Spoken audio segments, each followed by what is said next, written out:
the devil makes us sin, but we like it when we're spinning in his grip. The artist is Massive Attack. Welcome to episode 7 of Album Armageddon!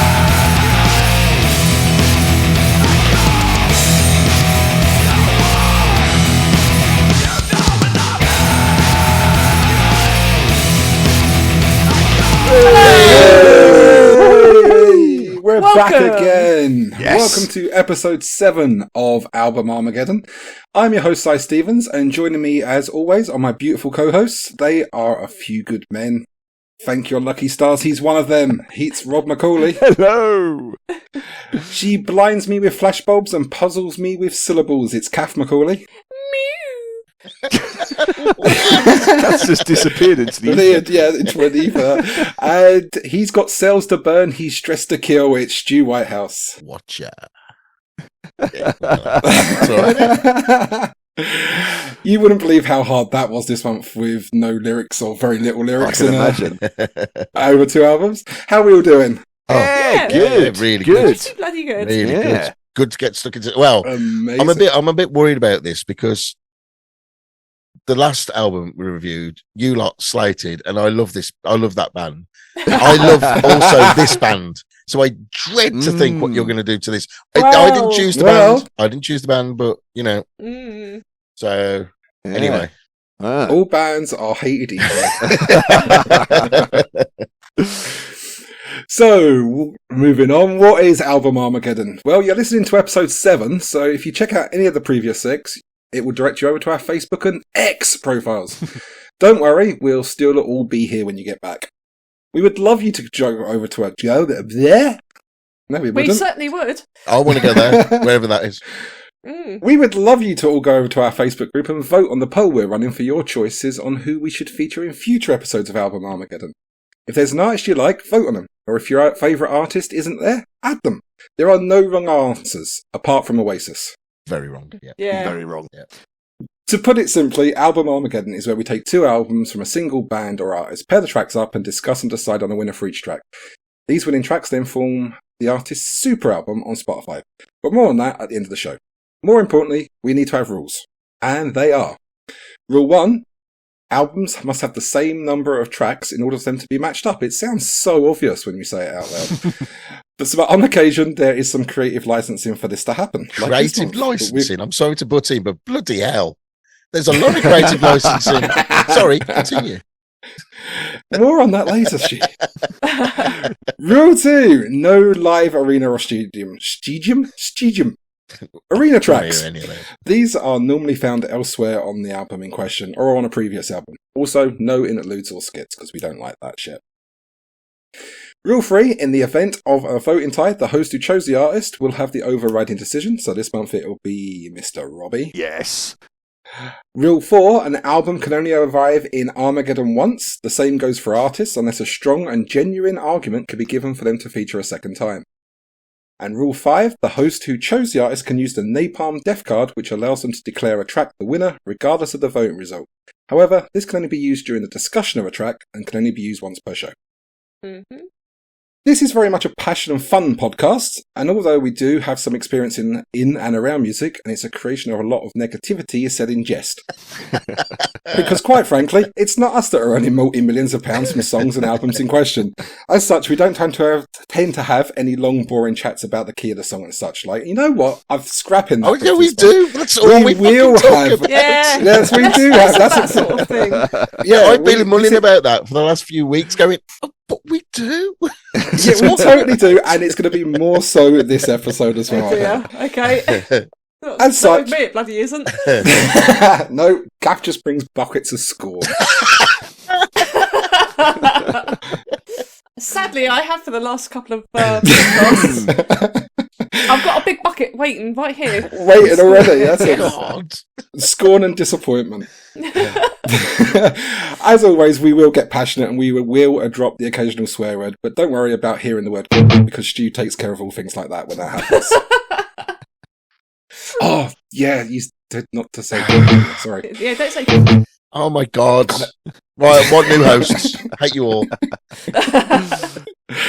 So now, with all that out of the way, as our intro said, this month is Massive Attack, and the albums are 100th Window versus Heligoland. Am I saying that right? I was thinking Heligoland. Heligoland? Heligoland? No, I don't know. It's their album that begins with H and ends in land. Yeah. Which was Robbie's choice. It is. And it's got some glow in the middle. It's Yeah. got glow in the middle of his ass. Yeah. So Massive why? Attack. Well, so it was one of the ones that came up early on our draft list, and it was one that leapt out at me because I know the name very well. I've never sat down and listened to them, as far as I'm aware. Back in the day, when I was installing jukeboxes for a living, I remember that Mezzanine was the big one that was doing the rounds, and I've never forgotten the album cover. As we will come to during the factual revelations, there's a few big names that are associated with Massive Attack, and big names within Massive Attack as well. And I just thought, well, since we've sort of gone out on a limb to sort of explore things that we don't normally listen to, and B, also they're British artists, so that, you know, raising the flag for the Brits again. I thought we'd have a look at Massive Attack, but also, as we will see later on in this podcast series, not necessarily going for their big albums, trying to go for some later stuff and see how they've developed and changed. So that's my call on it. Now, I know that Stu is a big Massive Attack fan. So, Stu, tell us all about your experience with Massive Attack. Just Blue Lines, what an amazing album. And Protection. I mean, I'm really surprised, Robbie, you didn't say anything about Blue Lines or Protection. So your first introduction really was Mezzanine? No, I don't even think I'll come to my specifics when I do my factual bit. So, like back in the early 90s, where like, the Bristol music seemed like Portishead and all that stuff, was, you know, the trip hop scene, and Massive Attack just like an important corner stuff. Well, for me anyway, all my friends and all that liked them, and there was just like a part of that. And seeing them I didn't see them live back in the 90s away, and if I did, I cannot remember. It might have been at a festival, I can't remember. But later on, around about probably the 100th Window, I'd seen them in Bristol. I can't remember where it was now. It was a massive outdoor, and it was incredible. The soundscape was amazing. The sound, there was no wind, so the sound was good as well, because when you're an outside gig, you do have that problem. But no, it was beautiful. And it's a nice environment. Why do I get the sense that when you're outdoor at festivals, you've got a little wind monitor going, well, that's not going to help that's not going to help. There's a bit of phasing going on. You know what it's like, though, isn't it? It's like, you go to a festival or whatever, and there's just a big gust of wind, and the sound's right over the other end. So, anyway. They've ruined it. But I remember having that problem at Glastonbury. Well, I don't see. Glastonbury, I always have intention of seeing lots of bands, and I'll make a list, and I'll probably see one, and that's by accident. Because I'm too drunk or something. The drugs are just too good, aren't they, Stu? So yeah, it's really like one of my building blocks of the music I liked as well. So around that time, or like the cool, not the ones what introduced me to. They probably were around about the time when I started appreciating hip hop and rap more, and trip hop and all those kind of stuff. So yeah, I mean, if you've not listened to Blue Lines or Protection, that they are incredible albums. But actually, it's quite simplistic, because I did listen to them again today, and compared to what they're doing on the two offerings you've given us, they are quite simplistic albums, but they are still classics, still absolutely brilliant albums. Nice. So. Well, we're going to be gentle with you this week, Stu. Don't worry. So, let's go over to Cath. Cath, I'm not sure. I'm interested to hear if you've got any experience with Massive Attack. So, hit us. I've got the smallest of experiences with Massive Attack, and I think that perhaps I've heard one or two tracks before at friends' houses or out and about, and I've really not been into them. It's really not my sort of music. You do surprise me. So I listened to these albums with trepidation, thinking, this is going to be like bloody Green Day, is it? I've got to listen to this stuff I don't really like, and try not to be basically try not to pour scorn on all of the tracks. But it's listening to the tracks has kind of been like, if you're the only one that can see a certain colour, how you describe that colour to somebody else. Okay. Yeah. It's been Intrigued. very interesting listening to them and trying to describe the way that you think about them, because obviously we read the lyrics, and also ChatGPT tells you, oh, the music is like this and it conveys these emotions. But if you just listen to it and just figure it out for yourself, it can be quite different. Yeah, so I totally it's been agree. really interesting. I totally agree. I think also, as we're probably going to discuss, it's very, very, very varied. Yeah. Within the sphere of what they're doing, they kind of can do anything. And there's no real limits to it, so that's quite interesting. Let's go to Psy. Come on, Psy. What's your history with Massive Attack? Oh, well, this is going to be super short. My entire history of Massive Attack is they did the theme song for House with Teardrop. Oh yeah, and they did, didn't they? They did. Yeah. I don't mind them for that. That's our first fact of the day. That's My not on first these fact of the albums, day. though. So, second fact of a theme, the BBC used Paradise Circus for the theme song for Luther. I've never seen that, so I've no idea what Luther is, except something that you find in the bathroom. No, Luther, not Luther. Luther, not Luther. And that's pretty much my entire history of like Massive Attack. It's like it's not a band that I've listened to. It's not a band that I've searched out. It's very much I don't know if I want to listen to this. I'm expecting drills, noises, and backbeats and things like that, and a very industrial sound. So there was some pleasant surprise in this. Like I was saying at the beginning, we're scrapping the whole boring conversation because the old Simon's sound engineer, audio technician, got really peaked with Massive Attack. it's not and boring. It's good. It's the good listening to what the actual elements are that they're using. Because it's not necessarily an instrument, or it's not necessarily the instrument you think it is. Yeah. Okay. Yeah, I totally agree.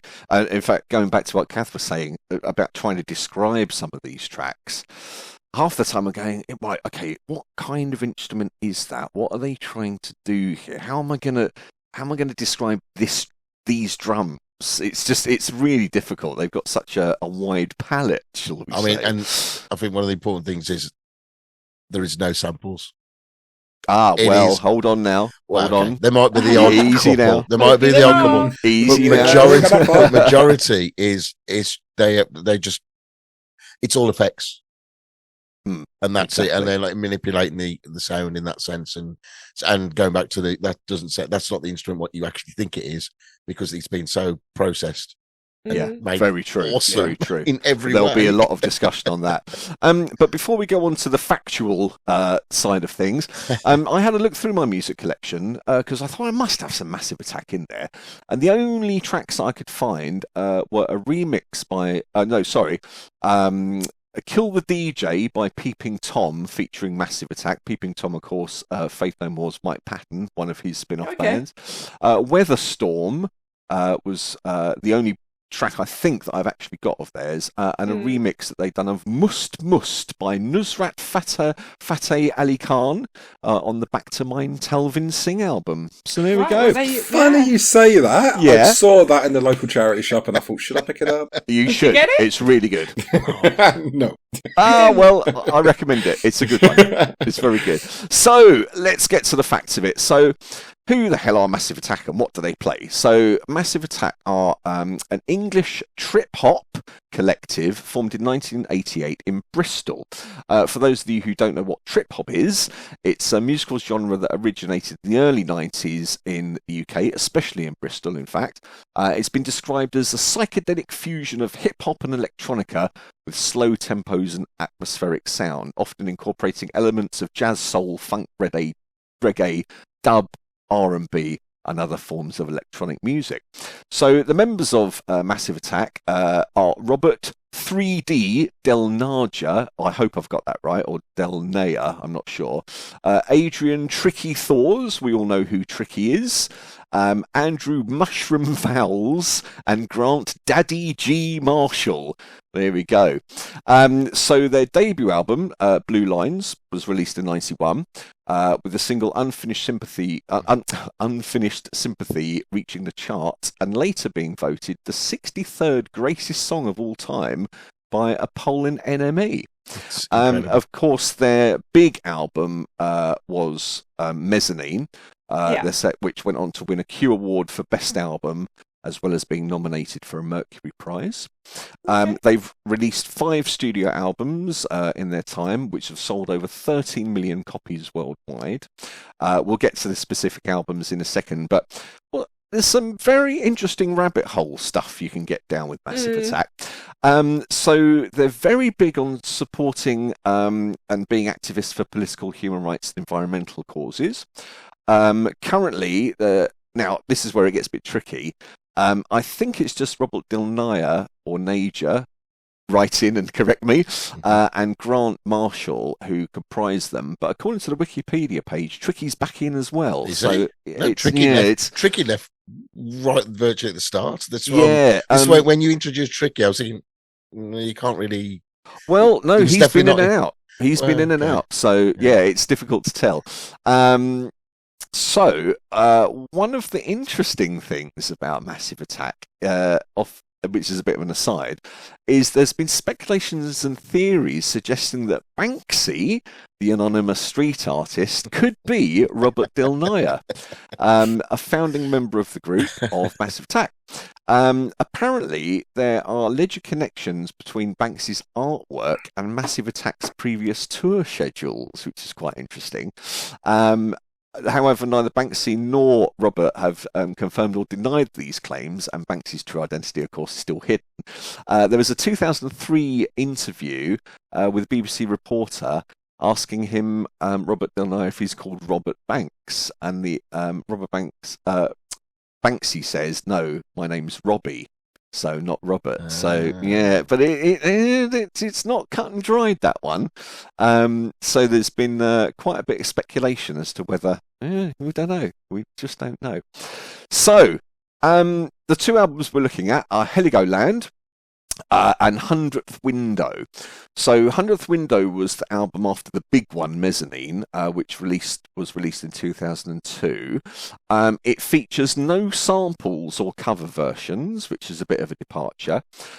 Interestingly, enlisting the vocal talents of Sinead O'Connor and Horace Andy.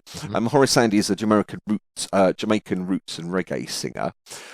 Now, interesting, in the creation of this album, they recruited a band called Lupine Howl, which was a band made up of ex-members of Spiritualized for the new project.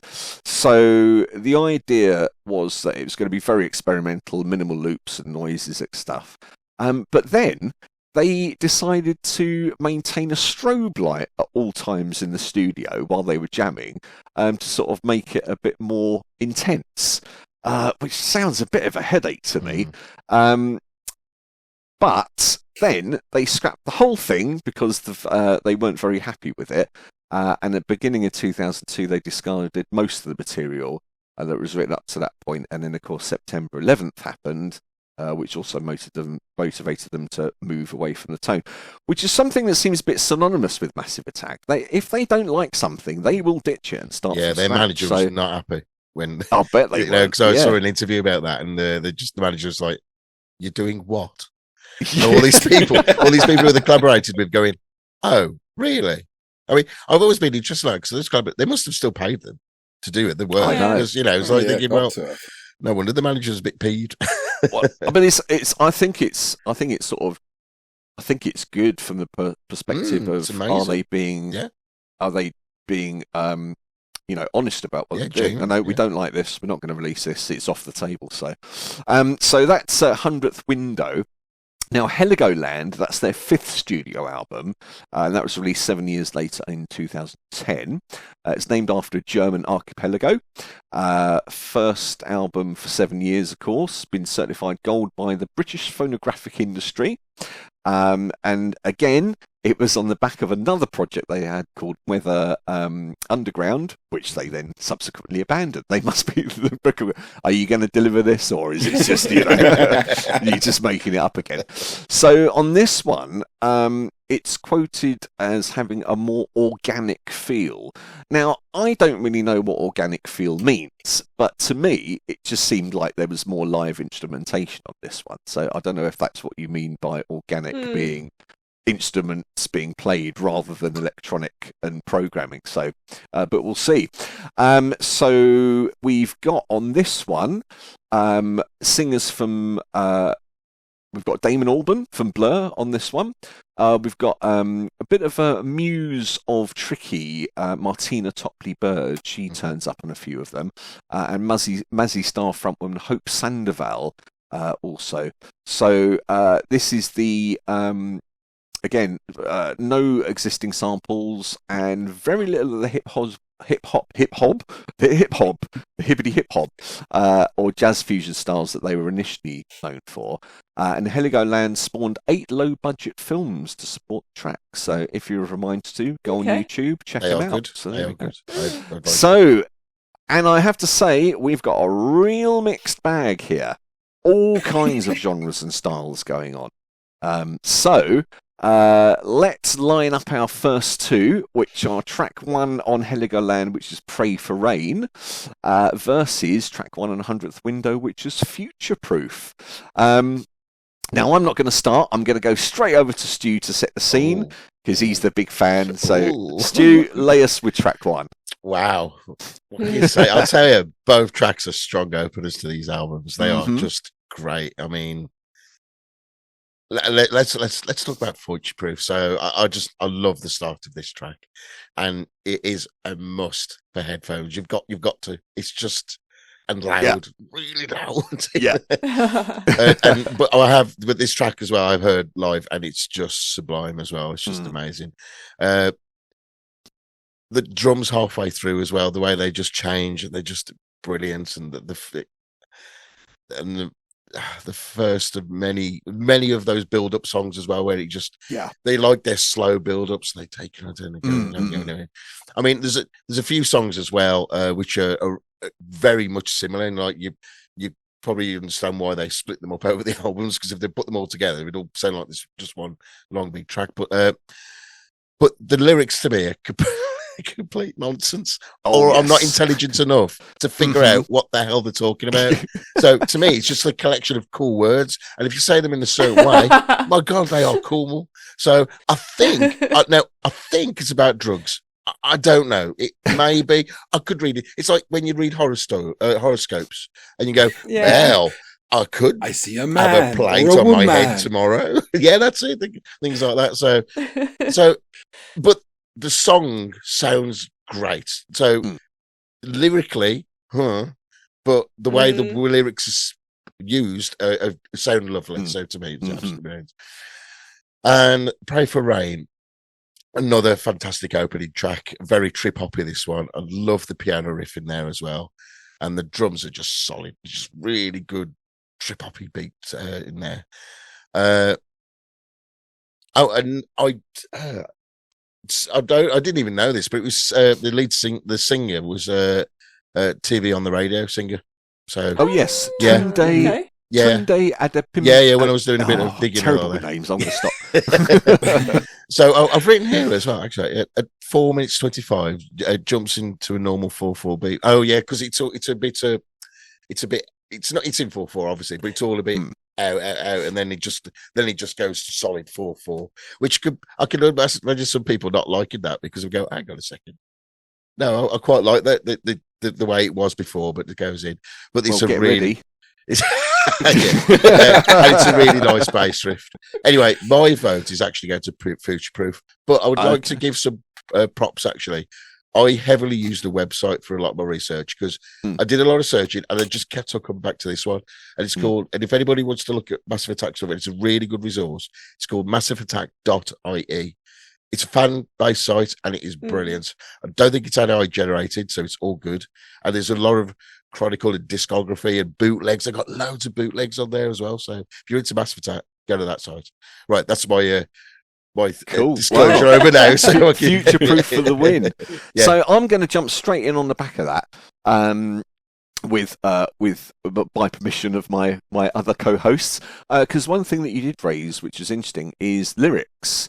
And as I came to realise, because obviously I was sort of reading through the lyrics and going, yeah, okay, it's a nice bit of poetry, which I don't quite understand, but that sounds cool.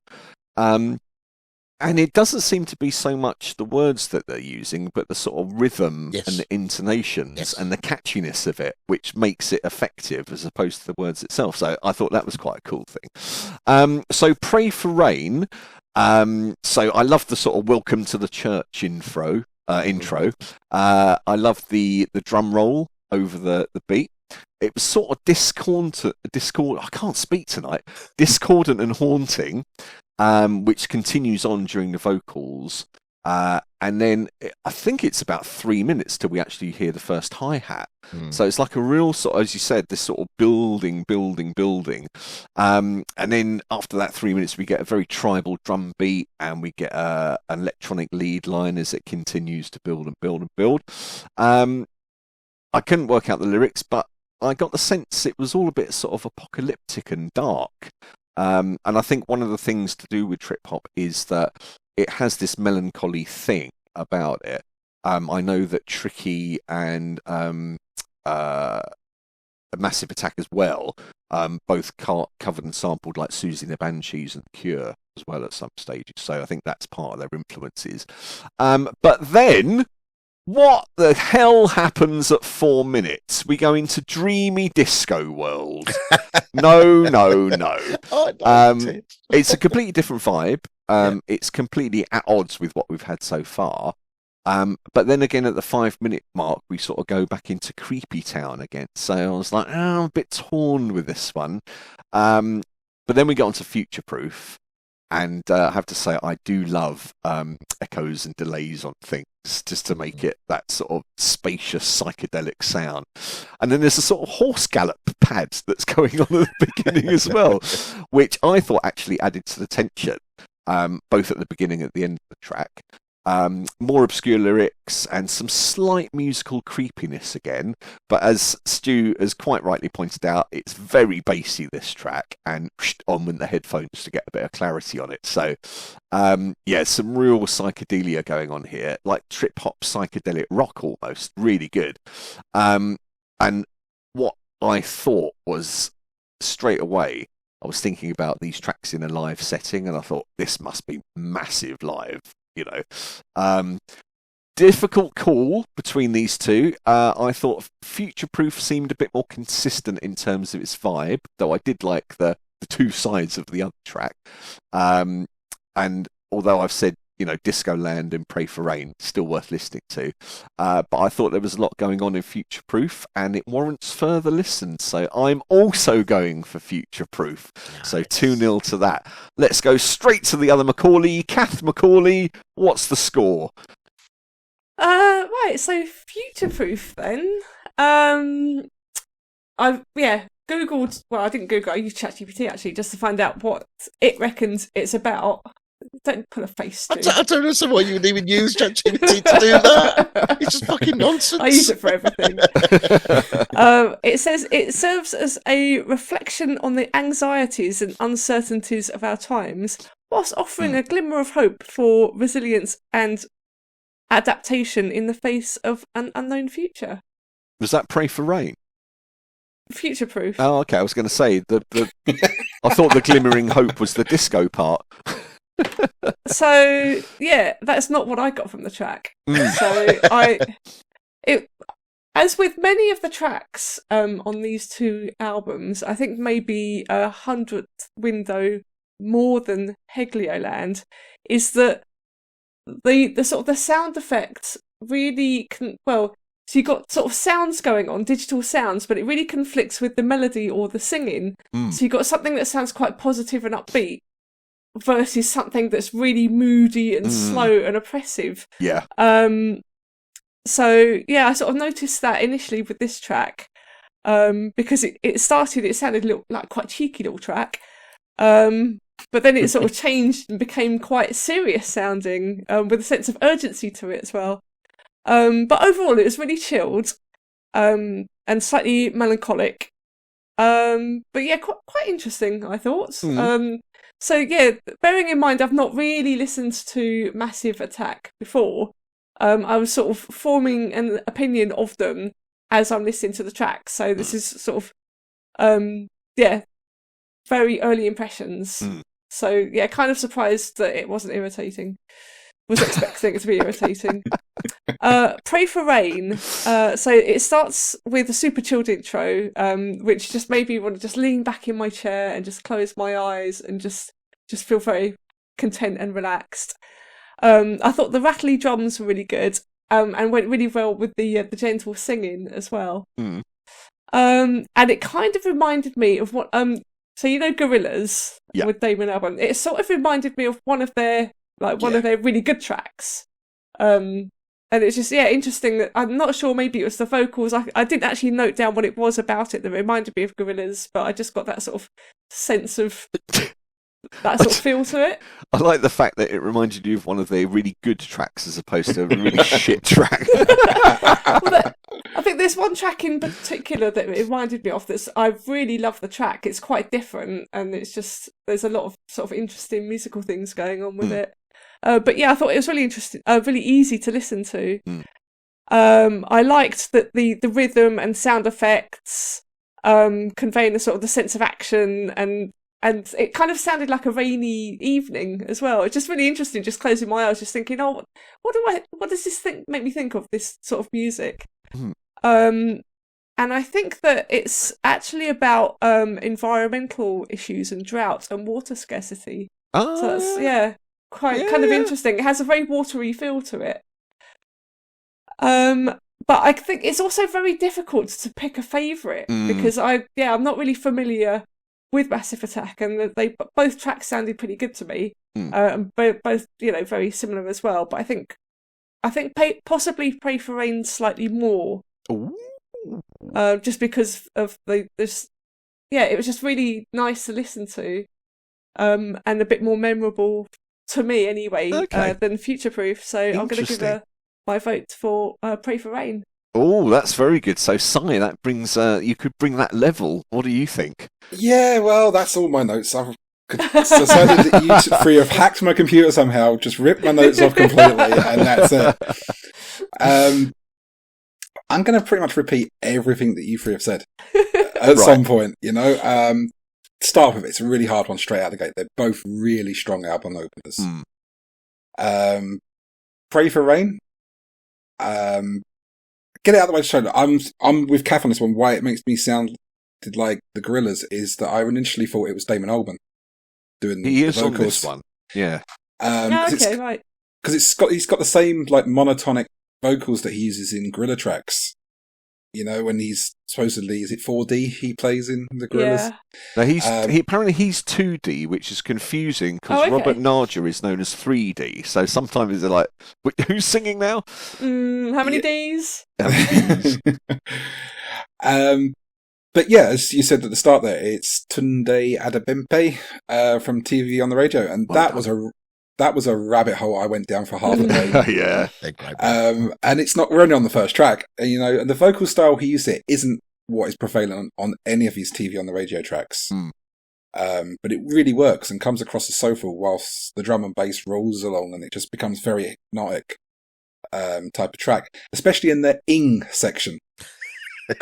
By the ing section, I mean, while drops on rocks fall fast and fleeting, and beating, and believing, and receding, and meaning. It's just like, that's not rhyming, that's Dr. Zeusing again. Yeah. But then after this, you've got that floating section that you hate. Who is it that hated that floating section? Me. Yeah, it does Disco take you World. out. Yeah, it takes you right out of the track. But it does go away, and the more I like it. apocalyptic verses come back again. Future Proof, incredible use of spatial. We're having difficulty tonight, aren't we? Yeah, totally. I love the reverb-esque effect used at the beginning, and it's halfway through the song it's used again. After the I don't want to say the guitar solo, but there's a distorted guitar in there that rises to a crescendo before stopping and that reverb effect returning. At this point, it's a really nice clean guitar part that bounces from your left ear to your right ear as well. And I really did like that. I would listen to this on a chilled out Sunday afternoon.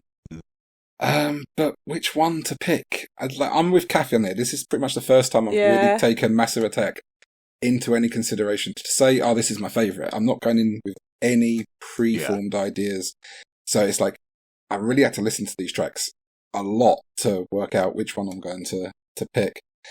I prefer Tunde's vocals on Prey over 3D's vocals on Future Proof. However, musically, no, actually I think it's more the techniques I like on, rather than musicality of it. So I'm going to go for Pray for Rain.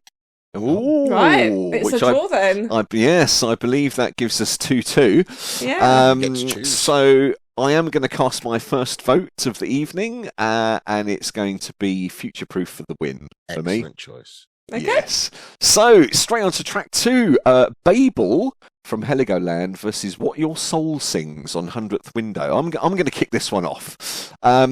So Babel, a bit more straight sort of trip hop beats here, and a sort of like a broken vibraphone going on. Again, this is going back to Cath, how we were going to describe this, but obviously latter day Boards of Canada, I was sort of reminded of that sort of broken instrumentation a bit.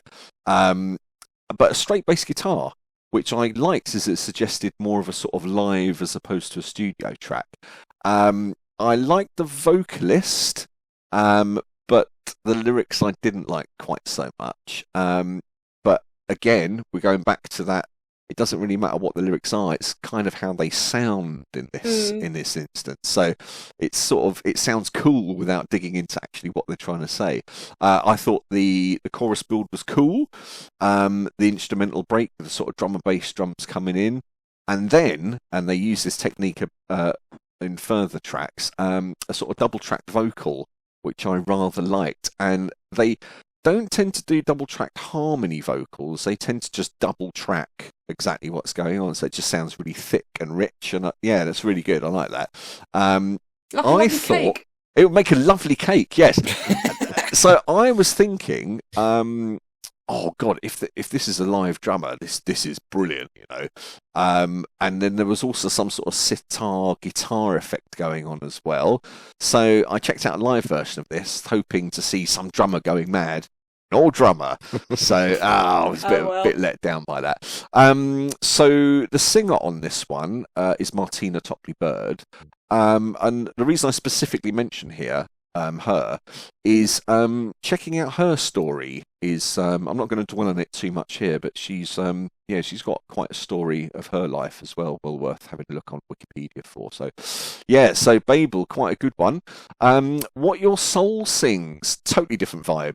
And Sinead O'Connor coming to the fore here. Right, okay. So we've got some very sort of chilled and deep bass lines going on here.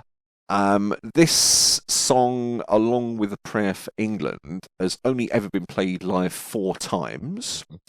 We're going to get a bit of factual going here.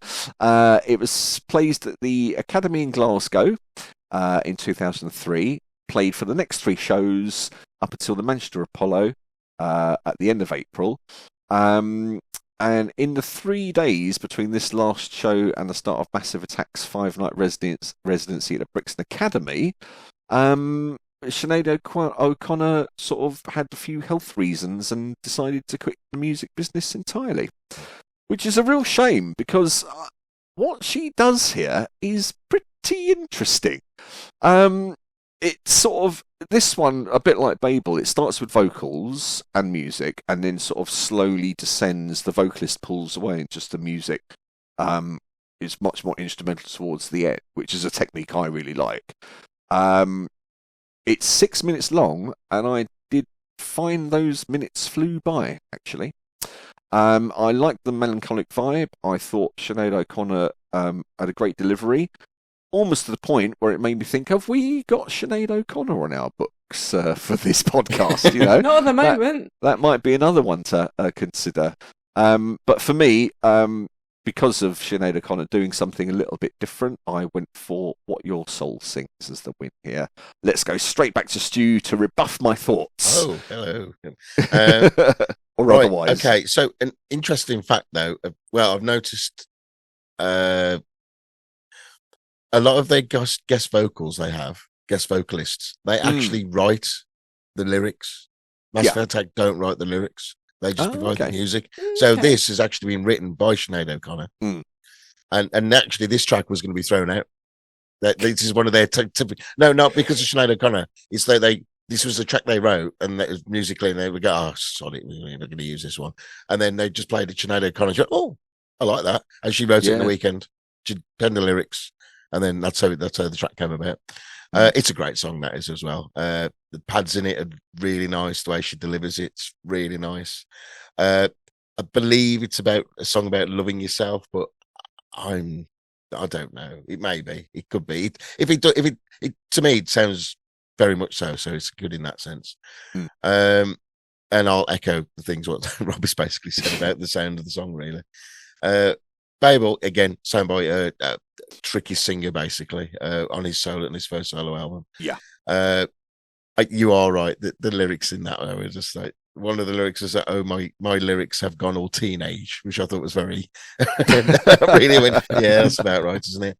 But it's a nice drum sound as well, as you say. It's and out of the two, though, I don't know. Have I got biased to Sinead O'Connor? I may have. I mean, but I really like Martina's voice as well. So I think I've always loved it. I loved Tricky's first album as well. It was a great album, and the way she buffed up the album was brilliant. So, but I am going to go What Your Soul Sings.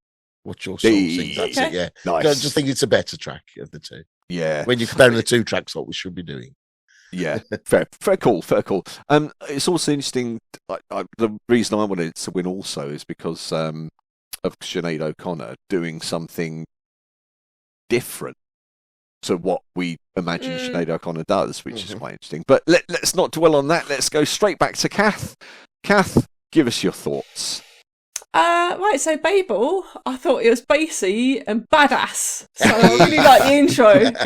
Nice. And no chugga-chugs, though. So again, there was a really interesting contrast because you got this sort of this badass noise and it's really bassy, but then you got very light and airy keyboard as well. So interesting combination. I like the cheeky guitar as well.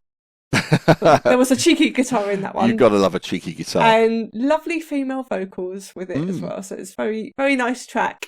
But yeah, I really felt like it had something of the Bauhaus classic Bela Lugosi's Dead to it. So I was sort of listening to it and I'm getting sort of vampiric vibes off of this one.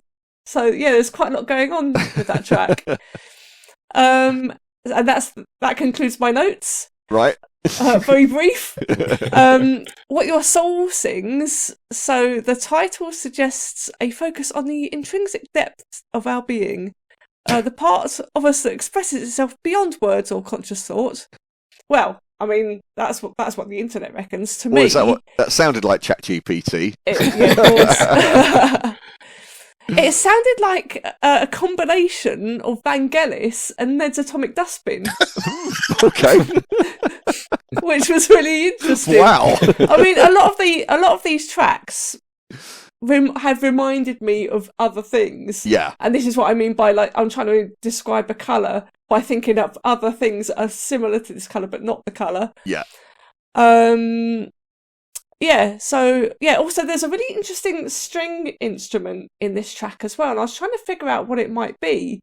And I just sort of concluded that it might be a harp, but it was just really pleasant and just really interesting halfway through. And I very much enjoyed listening to it.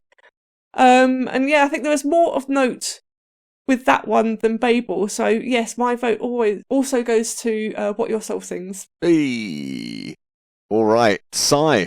I mean, it's fait accompli, I think. But yeah, it's like the most pointless vote in existence of this episode. So, I mean, again, it's a really hard battle to pick from, as I do like both tracks for different reasons.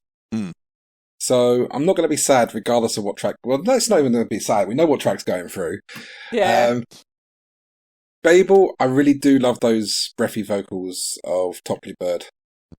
The vocals really what drive the track for me.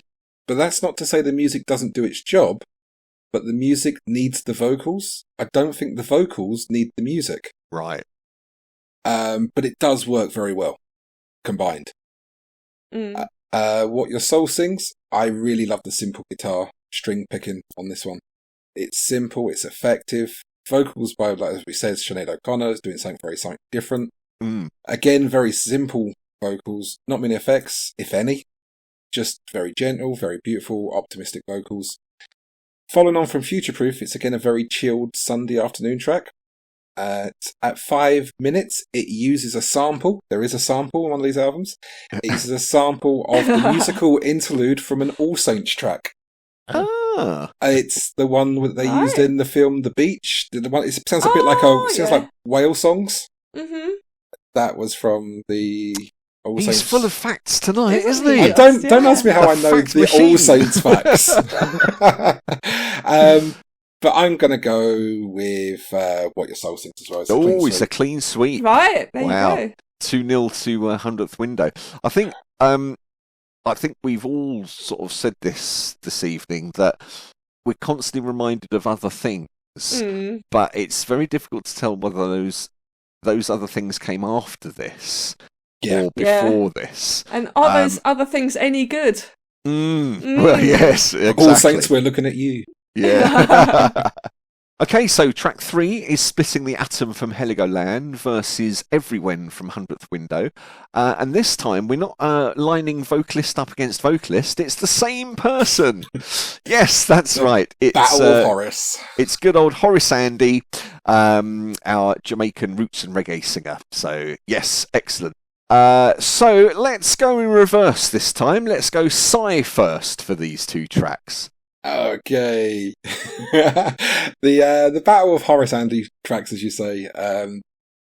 Splitting the Atom was also the theme of the horse racing based show that everyone knows and loves, Luck, featuring Dustin Hoffman. What? This is why he wanted to go first now. Hell. He's got all the facts. He wants to break all the facts. It's like I pulled that one right out of my ass, didn't I, really? I mean, I don't think anyone watched that show apart from me. Jeez. This track also does actually feature Damon Albarn, and his vocals beautifully complement Horace Andy's. Very much, again, has a Gorillaz feel, and not just because of his vocals. There's also a nice effect where there is a vocal that mumbles part of the lyric, and I think it's recorded in one side, so if listening on headphones, it actually sounds like it's someone standing behind you talking. Oh, cool. That's what we want, you know, yeah. on headphones. Yeah, whispering in your ear. Whispering in your ear, yes, yeah, it's totally what you want. Everywhen, I know we start, I said at the beginning of this one, we're going to scrap the whole boring chats because we don't dissect the key of the song and all that. But this song is a recording technique masterclass. Oh. To sum it up, there is not a single guitar on this track. Mm-hmm. What sounds like a guitar is actually drum effects put through multiple filtering processes and bounced around speakers and headphones constantly to give that effect of being like a guitar. Stu's nodding like I think his head's going to fall off. I know the fact too. Yeah. Horace Andy's vocals, again, they're unlike anything he's done previously. Like, as you said, he's a reggae, ska, roots vocalist. That's not what this is. At all. And it's a huge step away from cover versions and vocals, what he's most well known for. Right. Again, I'm having a real hard time. I don't know if it's because I don't know these albums and tracks at all, or because I have little Massive Attack knowledge to refer back to. But I wouldn't be sad regardless of what track goes through on this one. I mean, I've been changing my mind on this one, reading my notes. You know, I think I'm going to lean towards Splitting the Atom. Okay. But again, I say it's because I think it can't be undersold as how great the techniques of Everywhen are, and everyone should listen to the track somewhere. But it's not going to be on our playlist, I don't think. Okay, well, let's see. Let's go back to our enthusiastic nodder, Stu. What's he got to say? Right, to another amazing tracks and live as well. They're fantastic. So, Everywhen, that track live is fantastic as well. Again, no idea what the real song is about. I've read the lyrics. I'm going, love song? But brilliant drum effects and the sounds of guitar, and that echoes exactly what Simon said as well. Splitting the Atom, so nice muted bass and with claps as well. I don't know if you picked all the claps. Fact, which Simon didn't pick up, it was a soundtrack to FIFA 2011. That song was, apparently. It wasn't as popular as Luck. No. But a very deep voice of Daddy G's on there as well, and guest vocals of Horace Andy. Damon, though, plays the main keyboard riff, and you can tell, it's a very ridiculously Gorillaz track as well. But at the time when they were recording these albums, they were they used Damon albums recording studio a lot, and you know they were collaborating with each other quite a lot as well. But did Gorillaz exist at the time? I don't know actually. I'll look it up while but Gorillaz is just Damon album, so yeah. Right, I have actually changed my mind tonight live of which one I wanted to go through. And listening to Simon's description of how he painted it is, no, I think everyone must listen to Everywhen. I think that is a must track. The only one thing I don't like about that, by the way, that's my vote. That's what we go for. But the only one thing I don't like about that track on the effects, and maybe it's just like me, I like my effects to be clean, and there's a bit of a poppy noise at the end of each run of an effect. Now, people can have that, and it could be an artistic. He's such a producer, isn't he? And that could be an artistic thing, which is fine. But just for me, it's just but that's stopping me from picking that track, because I think that's an essential track to listen to, and this was really hard between these two. But I think with the Damon, just to be fair, I think the Damon one actually knocked it down a track a little bit for me. I like Damon Albarn. Don't get me wrong, I got nothing against him. I quite like the stuff he does, but I just think he's like that person who's just bloody everywhere. Just go away for a bit. He's like Dave Grohl. Dave Grohl of the early 2000s. And I like it, but I like the way they purposely muted Damon Albarn's name when they were publicizing this album. Yeah, they referred to him as 2D, and they never really said he was in the albums or anything like that. Anyway, so Everyone for me. So is that 2-0 to Everywhen? No, I went for Atom. It's 1-1. Okay, well, Cath, cast your vote. Well, I'll talk about the track first. Okay, if you like. Now, right, Splitting the Atom. So every album should have a track that you can clap along to. Yes. And I think that is this track. It's a bit less chill, a bit more lyrical than the other tracks. But the lyrics are sung really gently, and they're just so soothing to listen to, despite the more energetic percussion.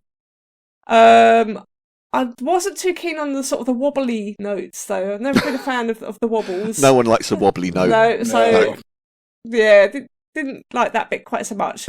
But then the music, it made me think of like a really sinister fairground, because it had like a kind of a circus tent melody going on. Which was interesting, and that they are my thoughts on that track. I love where your brain goes when you don't know how to describe a colour. Yeah. It's good, isn't it? It's like a damp dog running through some leaves. Everywhen. So the initial melody made me think of a moment in a film when the hero of the story realises how to move on from devastation and starts picking up the pieces of their shattered life. Wow. So by moving on, they begin to find things that bring them joy and begin to feel hopeful about their lives. And that's what this track said to me. Wow. ChatGPT suggests that the title Everywhen suggests a temporal or existential theme, and the atmospheric and ambient nature of the music can evoke a sense of contemplation and reflection. I agree. And I thought midway through the song, I definitely got Elbow vibes from it. And I do like Elbow. Mm-hmm. Well, hold your horses there, Stu. So, yes, again, it's just so difficult because I think both tracks are absolutely fine, and I kind of enjoyed listening to both of them. But my vote is going to go for... Oh, the suspense. Everywhen. Yay, Everywhen. Good choice. All right, so 2-1 up to Everywhen. All right, so now, Cath did raise a lovely point there about how everyone likes hand claps, but in this, I'm not sure. I'm not sure about the intro to Splitting the Atom. I'm not sure about the hand claps. I'm not sure about the organ blasts either. Now, Horace Andy, very cool. Nice guy. Nice vocal delivery. Not sure about the verse. And I didn't like the delivery of the verse line. I couldn't work out whether it was Damon Albarn or Robert Denier. Because I don't know whether it's 2D or 3D that's particularly listed on here. So I thought Splitting the Atom didn't really go anywhere musically for me. But I did pick out some nice lyrics I liked. The jobless return, the bankers have bailed, the mighty retreat, the pleasure it fails. At the end of the week, you take it or leave, or what you receive.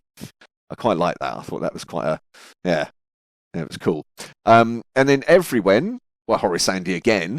I just felt this one was much more atmospheric, and I was reminded, or rather, this track should remind me of that because it came later, of Swords by Leftfield. So yeah, I got a bit of a vibe of that. So of course we don't listen to these albums, in a linear fashion. We're skipping to and from, and I'm starting to get the sense on this particular album, we're getting a much smoother vibe maybe than Heligoland. It just seems a bit more. The whole thing seems a bit more polished, but polished doesn't necessarily mean that on the other album they aren't sort of stretching their musical boundaries a little bit. So I think for me it was the deeper vocals on Splitting the Atom that I didn't really like, though I do get used to it in later tracks. So sadly, and I don't like to do this, I don't like to have one album leaning against the other one, but I think it's 3 for 3. Everywhen is the win for me on this one. Excellent. So there we go. Just going to upload a copy of 100th Window, aren't we? It's just about 100th. Well, things may well change later on. We will see. So we got track 5, Girl I Love You. A terrible title, on Heligoland, or versus Special Cases on 100th Window. Let's open up with Cath on this one, shall we?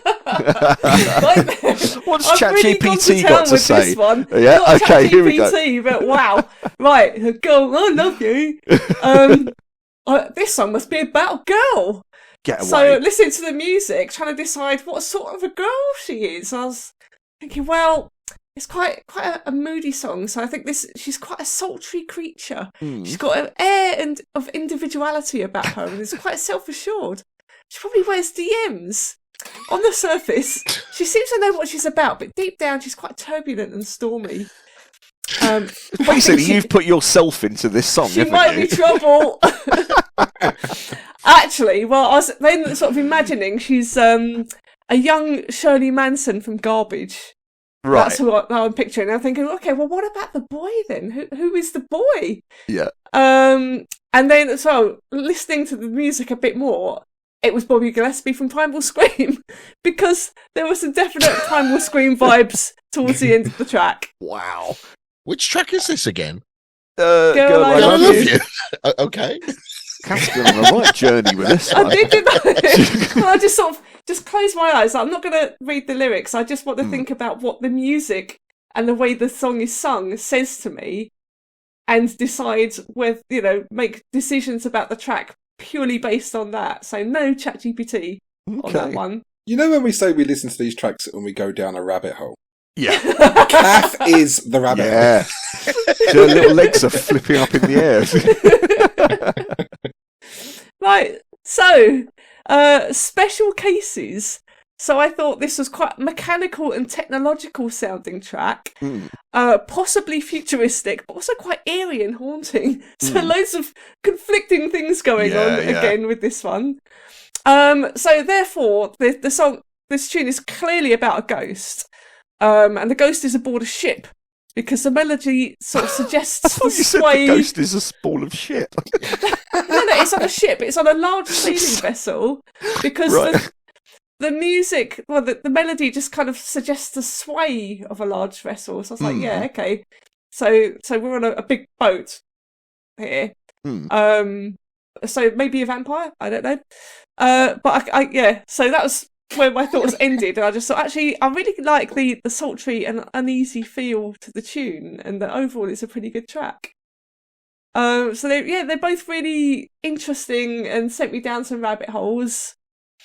And it's really hard to choose. So just for a change, I'm going to go with the first track on the other album. So my vote goes with Girl, I Love You. Oh, very nice. Cath, I don't think we've ever heard you waxing quite so lyrical. You've really been... Wow. Not even in the Iron Maiden episode. No, God, blimey, a swaying ship with vampires on it. Good grief! Wow. Okay, Si, give us what you think. How am I meant to follow that? No, Girl, I Love You wasn't originally called Girl, I Love You, but it was inspired by Horace Andy's track classic. Guess what it was called? Girl, I Love You. And it was name changed at the last minute. I really loved the brass throughout this track, and I love the fact that it's digital brass all the way through the track, apart from the last minute or so. And then it turns into real brass instruments. The only thing I would have liked is for the track to have finished with maybe the real brass copying what the digital brass was doing throughout the song to like a fade out. I know Stu doesn't like fade outs. Yeah. But I think that would have worked really well, having the real brass just like taking over, imitating what the digital had been doing all the way through the song and then fading out. But hey, I'm not the producer and I don't earn multi-millions producing Massive Attack. Special cases. Again, it's the second Sinead vocal track. However, I don't think it's about the vocals on this one. The strings, though, on this are beautiful. Could easily be the soundtrack for a movie or a TV show because they've got previous for that. However, I do not care for the water bottle percussion that goes on through this track. Someone should have tied those bottles in the bar on the ship down there. So both tracks have moments for me. No, I don't know. I don't think either song really needs the vocals either, to be fair. I think they could have been easily instrumentals and they would have been as strong. You know, the vocals don't add anything, they don't take anything away. Yeah. It's really contradictory on this one. It's like they don't add anything, but they don't take anything away from it either. I'm going to go with Girl, I Love You. 2-0. Interesting. Come on, Stu. Right then. Where's my notes? They're not that big, really. But right, so obviously we special cases, Sinead O'Connor. Everybody's ever said that. Like, it's fantastic bass line, though. I mean, Robbie's got to appreciate the goodness of that bass line. Again, written by Sinead O'Connor on that one. I haven't really got many notes on that one. It's just I remember that when it came out though, and it was quite a big song because I think it was a single as well. Okay, so or it was played a lot on the radio or in clubs. I can't remember. I can't exactly remember on that one. So, but it was a big one, and that one is. I listened to that album over and over and over again. Anyway, so it was always part of my playlist. Great song. Girl, I love you. I love you. Another great bass intro. I love bass for that. It's all about bass as well. It's fantastic. Really muted snare drum as well, and it seems to come off just off the offbeat a little bit, which is nice. Nice bit of ride as well. Ride work as well, which is nice. You don't really hear that much. That's a ride symbol for people at home. Now, the brass. I do have an issue with the brass, and you're saying, "Oh, I didn't know it was actually real brass at the end." But that might explain probably why I don't like it. It's not probably the sound of the brass; it's what they bloody did with the brass. Oh yeah, totally. I hate just random notes for no reason. And there's plenty of bands I listen to. You mean jazz? It's not jazz. That's not jazz. It's just like it's like tune up. Get a detune. Where are we going to go with this? Nobody knows. And the brass solo is fantastic all the way through. It's really effective, really like, really deep, really, gets going. But I just don't like the end. To me, just falls apart. It's like, oh shit, I don't know what I'm doing. What does this sound all right? Yeah, fuck it, that does. Record that. That'll do. To me, anyway. Do you remember in the 80s you had the Generation game, and the final game was they had the professional do something, and then the contestants had to do it. Yeah, and it's the first. That's what it sounds like. It's Yeah, like possibly. they've played the digital brass once and gone, there you go. Where you go? Yeah. There, that's it. But again, it was a creative decision. They've made their money on that track. Yeah, who do I? But I just don't like that sound. It just, Yeah. It's like, trust me, if we ever do an Orbital one, Orbital do it for constantly. And yeah, I love them, but they piss me right off as well. Anyway, we're not talking about them. But I am going to go for Girl, I Love You. wow. Okay, wow. Okay, so I've got very brief notes on these two. So Girl, I Love You, I was sort of listening quite closely to the bass, thinking, oh, we've got another real bass guitar here, that's good. Some bloke called Andy sings this. It sounds like The Aloof, and there's a mad brass section in this towards the end. That's it. That's all you need. Yep. Okay. Yep. Special cases, so we've got Sinead O'Connor again. And I thought this one, it just sort of crept along, creepy. Vampire big, ship. Yeah, big expansive keyboards with a creaky vampire ship. Yeah, it's good. It's a tough call, although I was brief with the notes on the other one. I did like it. And for me, I think this is, of the two Sinead O'Connor tracks so far, I think this is where she shines more on this one. But we've already picked a Sinead O'Connor track, and we haven't given enough props yet, perhaps, to Heligoland. So I'm quite happy for Girl, I Love You to win, regardless of whatever I might vote for. And I'm not going to put that Napalm Death card down just yet. That's right. Robbie, that's very kind of you. I know, but so because I was sort of leaning towards 100th Window more at the moment, I thought, okay, well, we've had quite a chilled theme so far for the whole thing, so we need a bit of a barnstormer. Come on, let's get a barnstormer going. So let's see what track 5 brings for us. So we've got Psyche, I don't know how you might say that, off Heligoland, versus Butterfly Court on 100th Window. And we've got a Topley Bird versus 3D on the vocal tracks here. So let's go straight to Stu, who's been so patient so far. You can open up the batting on this. Right, Butterfly Court, the bass line, sorry for stealing all the facts, but it's 3D's voice, which is awesome. It's his voice. So I know, and then they've just affected it up, and now we ain't got a bass, we ain't got a real bass player. It's your voice, and you go, oh, cool, thank you. Nearly all electric sounding layers on the track as well, and all being manipulated. It's great. It's just this awesome sonic sound of goodness swirling around in your head. It's awesome. Nice. The strings though were recorded with a 50-piece orchestra. That's one. Wow. Wow. So very good in that one. Think the track is about self-awareness. I'm not too sure, but I'm sure Cath will tippity-tappity to your team and find out what it is about. Psyche.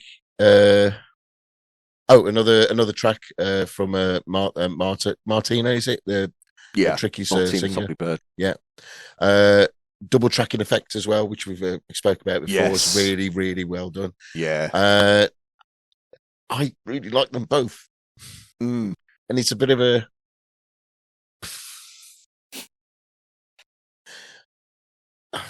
I'm sorry.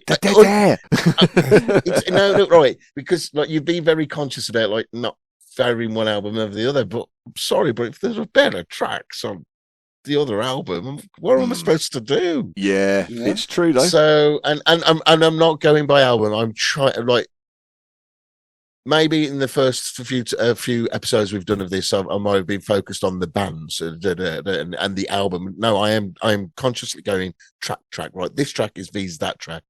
Forget the other tracks. This track V's that track. Yeah. Butterfly Court is the better track of the two, in my opinion. It just is. It's just more interesting in that case. But I like them both. But anyway, that's my vote. All right, Butterfly Court. Kath, you're up next. Right, so Psyche, as I've decided it's called. Mm-hmm.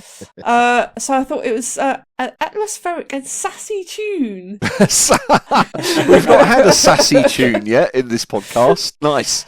And I felt it was much more about the vocals than the music. Mm.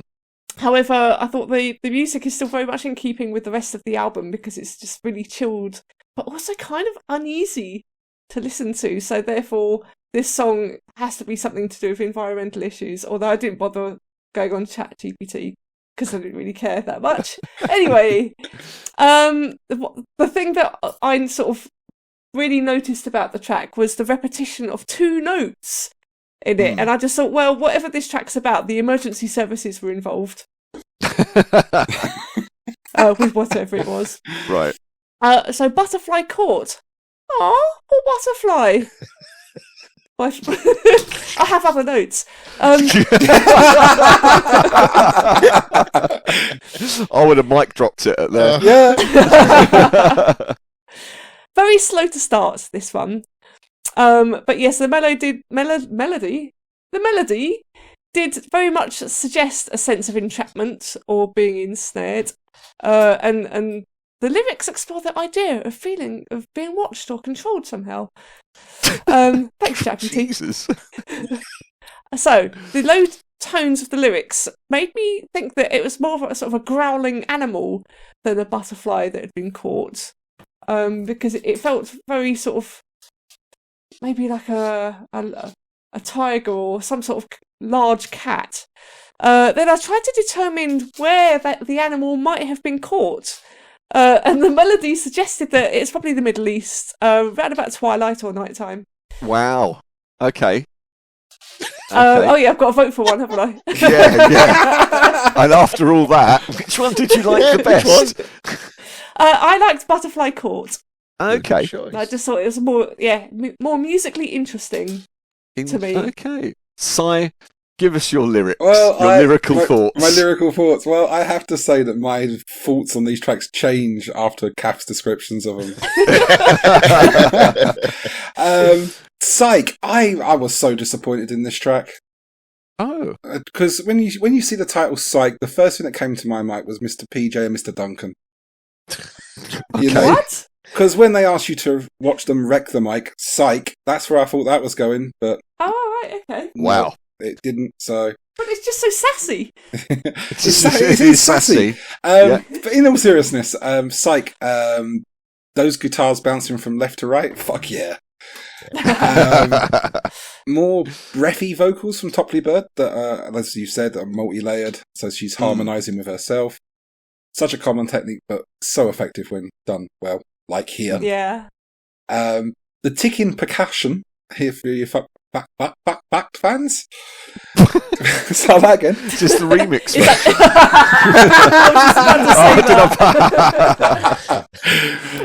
The ticking percussion. Oh, fucking hell. It's going to be one of those. The drums. It's actually a loop of a classical CD that 3D scratched and then attempted to play. Oh. So that's really unique and totally out of the box creativity there for me. Butterfly, cool. Let's get this out the way. So I do not like the vocals on this track at all. Right. Mm-hmm. But I do like the violins that are very confused into regards where they're Eastern or Western styled. Which animal's being attacked by them? While the animal's being attacked. It wasn't confusing for me. It was clearly Middle East. Clearly Middle East. Okay, we'll go with that. It was clearly Middle East with a tiger being caught by a butterfly net. We'll go with that. Yeah. I do love the bass and the drum beat. But for me, the track really comes into its own for the last 2 minutes. But that's also 5 minutes into the track. Right. So with Topley Bird's vocals, I am going to buck the trend here. I'm going to go with Psyche all the way, just because I think the elements complement each other a little bit better. Okay. Very analytical. I like that. Very good, sir. Well, for me, I've actually got these down as my colour coding is yellow on both sides because I just couldn't decide. But let's see if I could be swayed with my own reflections. So obviously Topley Bird on Psyche. Nice to hear a second track from her. Lovely little looped guitar line in this one. Little percussion on this one. And this was the point where I was really starting to take note of the lyrics. It's either genius poetry or drivel that just happens to rhyme and sound good. So, but either way, what's the difference? Either way, it works. And I particularly like the repeated line at the end as I was set to fall in. I thought the way she kept repeating that was cool. Sort of got in my head a bit. A comparatively short song for them, under 4 minutes long. I originally thought, I wrote down, this could be the first win for this album. Let's see what the other track has to offer. And the other track, it's light versus dark, it's short versus long, these two tracks. Butterfly Court, we have this, as Cath has alluded to, a very Eastern opening. I had down, it conjured up some desert land in the dawn, a procession of sorcerers making their way across the dune. There you go, not to be outdone. And then when the beat kicks in, they start dancing across the dune, which is a nice sight to see, the sorcerers dancing. So 3D, or Robert, is the vocalist on this one. So I'm not sure if it was him on Splitting the Atom from earlier, but I kind of like his delivery. It's sort of relaxed, I don't give a shit delivery, which actually made the lyrics seem creepier than perhaps they're meant to be. I'll let people at home read the lyrics for themselves.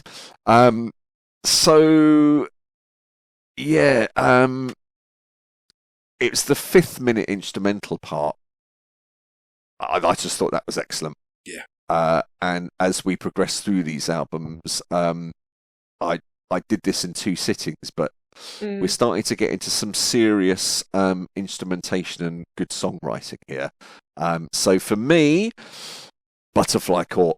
Yeah, good choice. Yeah, there we go. I saw a little smirk from Stu there. That'll keep him happy. And now we're on to track 6. So we've got Flat of the Blade from Heligoland versus A Prayer for England on the 100th Window album.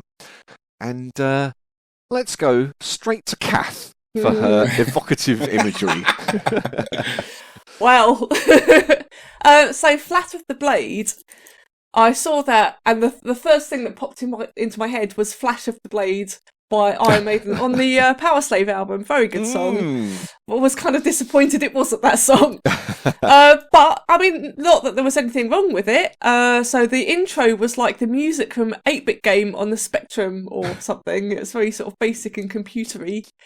And I wasn't really sure what to expect with the vocals. Like, what vocals do you put over a melody like that? And what I got was like Radiohead. Which was weird. I thought it was quite an interesting song overall. A very simple track. The lyrics, I'd actually bothered reading the lyrics of this one, and I thought they were quite sinister, but also quite cool. And particularly, how does it feel to kneel at the feet of the choices you've made? I liked that. Good line. Certainly was. So yeah, enjoyed that one. A Prayer for England. So the intro seemed to be quite an interesting mix of ethereal and mechanical sounds. And again, with the sort of the contrasting, I love that they do that. It's always really interesting. Yeah. And I think that this might be my favourite prayer of all the prayers, especially when the beat kicks in. I thought the female singing worked really well with the feel of the music, and overall, this track really reminded me of more recent stuff by Bjork. Yeah. It just had that sort of Icelandic feel to it. So now, bloody hell, I've got to vote again, haven't I? Yeah. So difficult. Well, that's good though. If you like both tracks and you're finding it hard to vote, that's quite reassuring. That's nice. It is. Well, I mean, all of the tracks, they have been consistently enjoyable. which has taken me by surprise because, as I said at the top, I was expecting shit. Yeah, your statement has taken me by surprise as well. I thought you'd just being full on attack. No, it's been really interesting, and it's taken me to some very interesting places in my mind as well, just listening to the melodies. But anyway, I'll get on and vote for something. So I think I'm going to go for A Prayer for England, just because I prefer Bjork over Radiohead. Fair, cool. Well, I suppose I ought to just interject and say that, of course, Flat of the Blade features Guy Garvey of Elbow. Oh, wow! Okay. Indeed, yes. The only time I'll I'd have ever to change my mind then. Yeah, well, the only time I'd heard of Guy Garvey was he has a radio show on Six Radio Music. 6 Music on Sunday, yeah. And of course, Sinead O'Connor is back on A Prayer for England as well. So, Stuart, Right. what do you think of these two? I like them both. But I like Excellent. one. Moving on to Psy. I like one more than the other. I like one more than the other. So, so Flat of the Blade, obviously Guy Garvey at Elbow, and Damon Albarn that plays the keyboards. He's a keyboard riff on that one. It is a very simple track, and I like Guy Garvey. I really like Elbow, but when artists try to be kooky and different for the sake of being kooky and different, and to me this is one of those tracks. It's like I'm gonna be sing a bit weird, and it's not singing weird, it's just the way the music's all put together, and it feels like it's a 4/4 track, but it doesn't feel like it in the way he's delivering his lyrics. It trips over certain parts, and I find the keyboard is a bit too monotonous. It's nice as a little bit, but it's used all the way through the track. But Guy Garvey's voice, perfect. It's great. He's got a great voice anyway. Prayer for England, obviously another Sinead O'Connor track, which has already been finished. The drum beat is quite a static sound. I like the brushes. There is brushes working there as well on the drum kit. It's quite nice. And the breakdown is really effective, and it does go down. It's the little things. It is. And when you listen to it on headphones as well, you do hear those little sonic tones, and it does like push it through. The song is it is really powerful, and it's another one I've witnessed live. It's fucking ace. It's really good. Right. And obviously, I'm going to go for A Prayer for England. Okay. Good. So, did you see Sinead O'Connor? No, I didn't. Singing that? No. I can't remember who sang it, but gotcha. But no. Sadly not. Okay. No. So Okay. Well, Psy, what do you think? Well, I will keep this fairly short and simple. Flat of the Blade, as you said, vocals by Guy Garvey. I do really like Guy Garvey when he's singing for Elbow. However, I don't feel that That's these... a loaded statement. Yeah, it totally is, isn't it? I don't feel these vocals utilise him as well as they can in any shape or form. Everything on this track feels like a mismatch of loops and samples that have just been smashed together. Prayer for England is another Sinead song, as you said. Her vocals are just effortless. And to me, it's a shame that to the masses, she's really only known for one song. Yeah. And it's not this one. No. It's a simple percussion, as Stu said, but the bass drives that song along. There's another instrument in the background that kind of sounds like a duck quacking. Is that an instrument? That has been pitched and slowed down. I assume it's an instrument. With these fuckers, it could easily quite be a duck quacking that's been pitched and slowed down. There's also a really lovely digitised and played with choir-esque that leans between sounding like a choir and a wind breeze. I'm seeing my really amuse Cath as well. So yeah, keeping it short and simple. I do like the elements of Prayer of England, and they complement each other.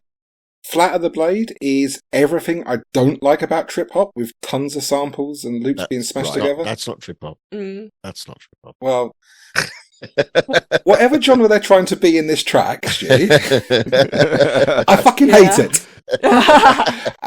So, Prayer for England. Okay. Right. Good. Wow. Unanimous. Right then. Well, so far. He could be using the card. So, Guy Garvey, my first ever listen to Guy Garvey That is because I know unbelievable. who Elbow are, but I'm not familiar with their music. Yeah. To me, Flat of the Blade was the worst song of both albums so far. Okay.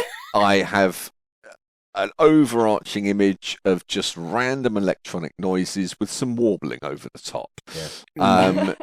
Damon Albarn's name is on this as well.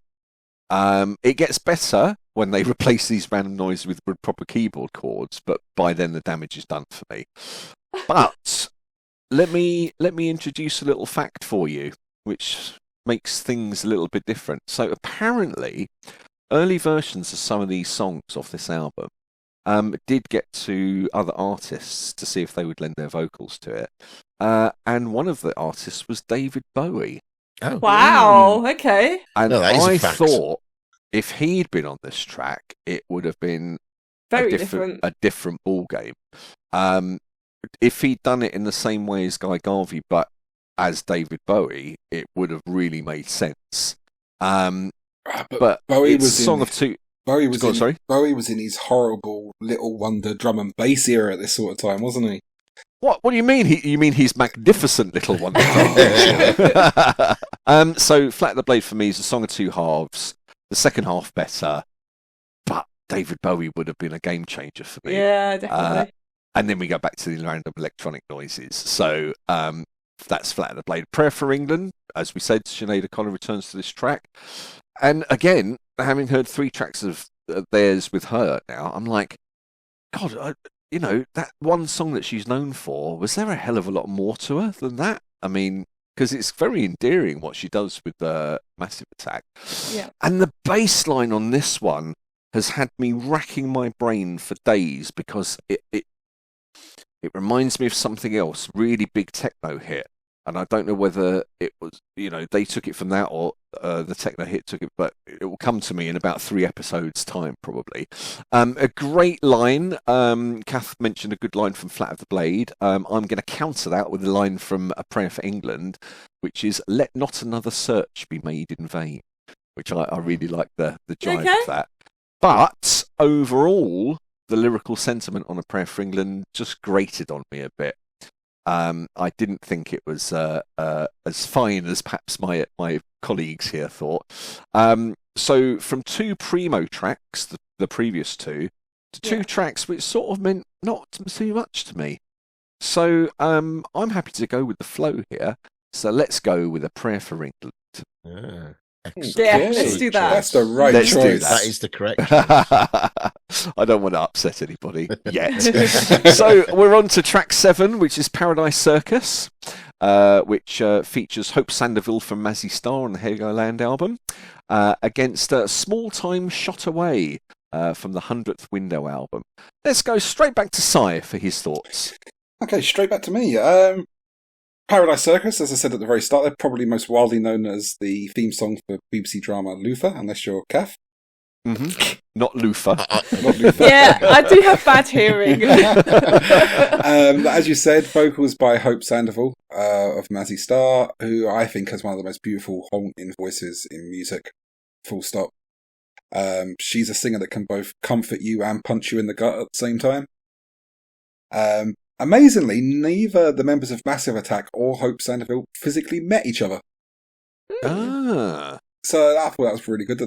It's probably a well-known technique for collaborations that they never actually meet, but I thought it was really good. It probably is now. But Yeah. This was what, 2010? So Yeah, probably not so much then. Hmm. I really enjoyed the percussion and the bass line throughout the song, but when that stops and the simple piano arrangement kicks in, it's just beautiful. Small town shot away. Small town. Small time shot away. Musically, this builds and builds, but never fully hits its crescendo for me. I do love the lyric "Small talk every time." It's my favourite chloroform. Ah. Yeah, it's good. It's a weird one. I don't really dislike it, but then it doesn't really do much for me either. Maybe it's a familiar. Could be that. Yeah, I thought so too. Exactly. Chat's what GPT said. Maybe it's the familiarity of both the track due to Luther and the vocalist, but for me, hands down, it's Paradise Circus. Okay. Okay, right. Okay, all right. Let's hear Cath's response to that. Yay, clapping! Clapping. You gotta love a bit of a clap in your song. Clap along with it. That's right. So Paradise Circle, I thought quite Circus even, quite moody, breathy and sensual female vocals combined with a very simple drum beat in the background. So it's quite interesting to listen to this one, and I think I've said that about pretty much every single song so far. Yeah, it's very interesting. Very interesting. Yeah. Isn't it? So it felt like it was quite a late night track as well. It had something of the evening about it. And I liked when the sort of the bridge in the song introduced stringed instruments that made me want to go all flowy listening to it. So I enjoyed listening to that one. And then Small Time Shot Away. So I describe it as a ballerina box melody, which was very uplifting and pleasant. And it felt, it had quite a feminine feel to it before the moody, very masculine bass kicked in. I felt it was both positive and uplifting because of the sort of the ballerina box, but then very moody and atmospheric. So again, like the two contrasts at play here. And I don't know, I think I just really enjoy that musically because I think there really aren't many bands that do that sort of thing. So even though there was clapping in the first one, I think it's Small Time Shot Away that gets my vote. Excellent. Okay, it's 1-1. Well, Stu, what do you reckon? This is another one I've changed my mind twice already this evening. And that's not been listening to you guys. This one I've found it really hard because I love both of these tracks. And I picture them against each other as well. They're very different tracks as well. This is the weirdest thing. It's like, it'd be easy if they were sonically the same, but they're not. They're so different. Paradise Circus, the claps, as you say, they're just great, but they're off claps. You can't really clap to it like in a you can always clap along. Always.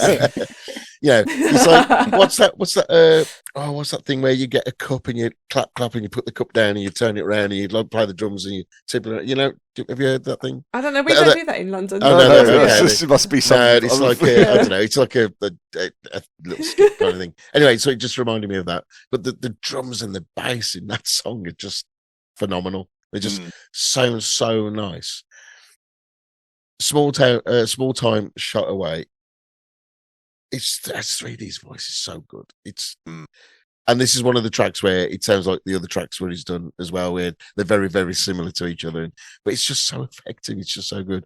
No idea what the lyrics are about again. I think it's about drugs and relationships. Who knows? Hopefully, Robbie might be able to lighten me on that one. I have no idea. To put me on the spot, Jesus. No. It's so hard. These two are the hardest ones. And now, do I? Paradise Circus. No, it's.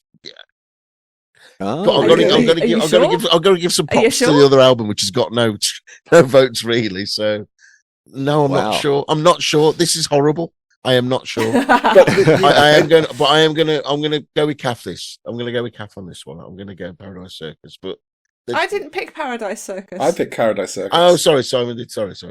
Yeah. I'm going to go with Psyche. Forget all that then. So it's 2-1 to Paradise Circus, is it? Yeah. It is. Interesting. Okay. So, Small Time Shot Away. So we've got Robert, or 3D again on vocals.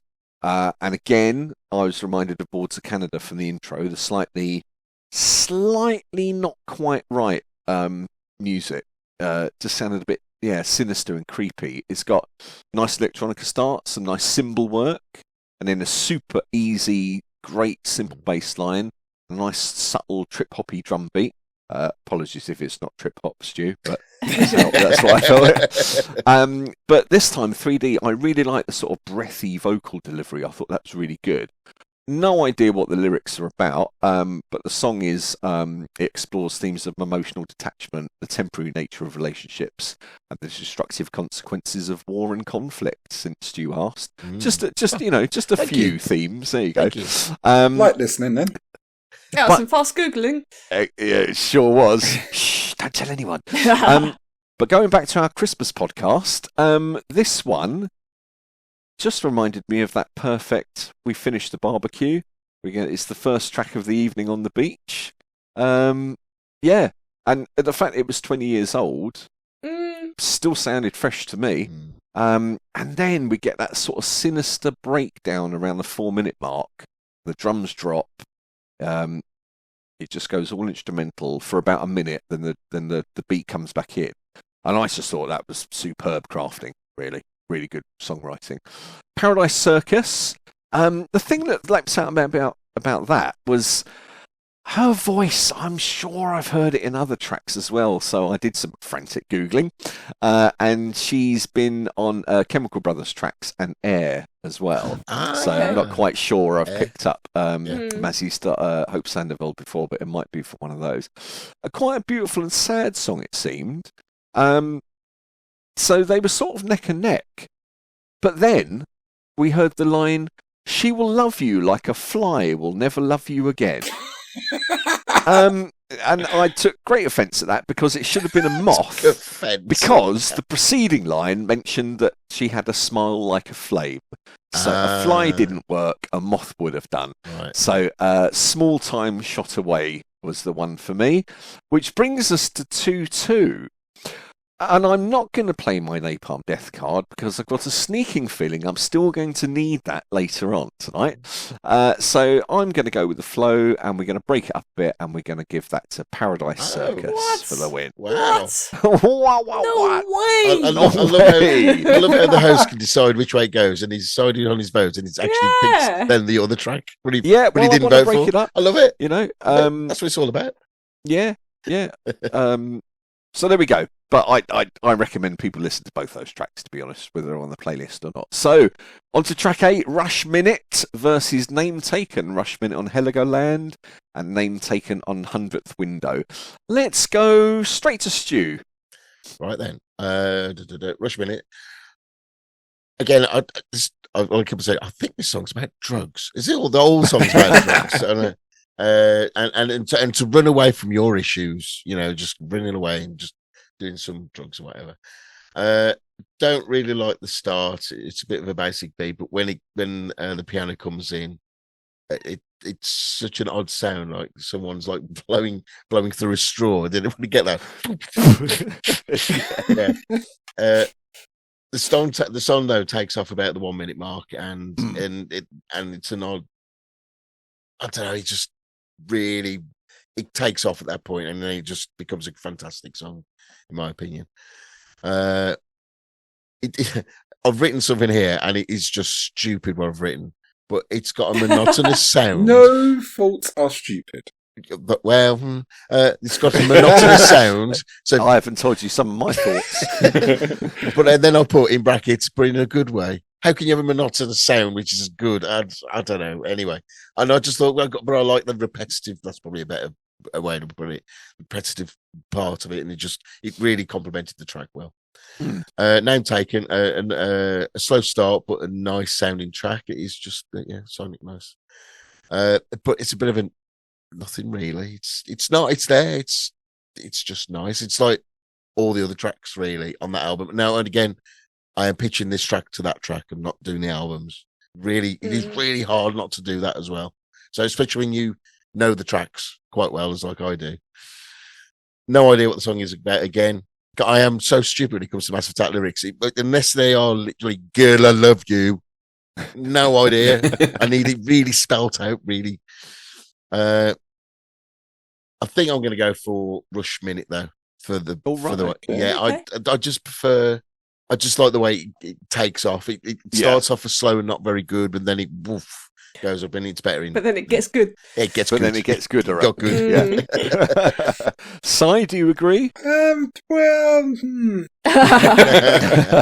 Excellent debate. Rush Minute, I think, is the first 3D vocal I've actually enjoyed on this month's journey. Ooh. Okay. The track feels... Didn't like it on Small Time Shot Away. Interesting. Didn't care for it, to be fair.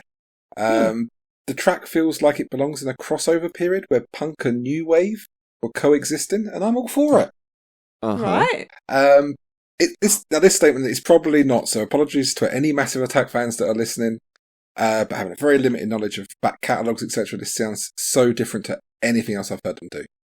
Yeah. It's got a great lyric, still your tears and drown your fears, all is clear in a glass of beer. I do like that. It's very Dr. Zeusy, but I do actually like that one. Name taken, another Horace Andy vocal, and we're back to the chilled out Sunday afternoon again.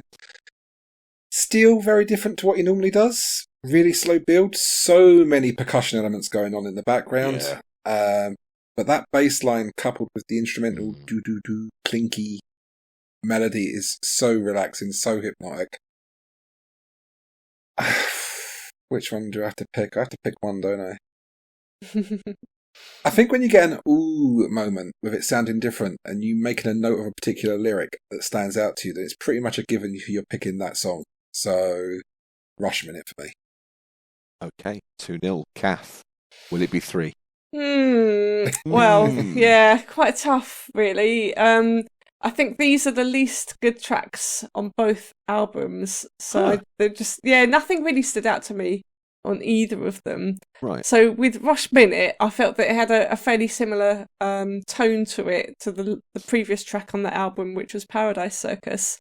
But I wasn't too keen on the drums. It just sounded like a sort of a drum machine and too mechanical and no soul to it, really.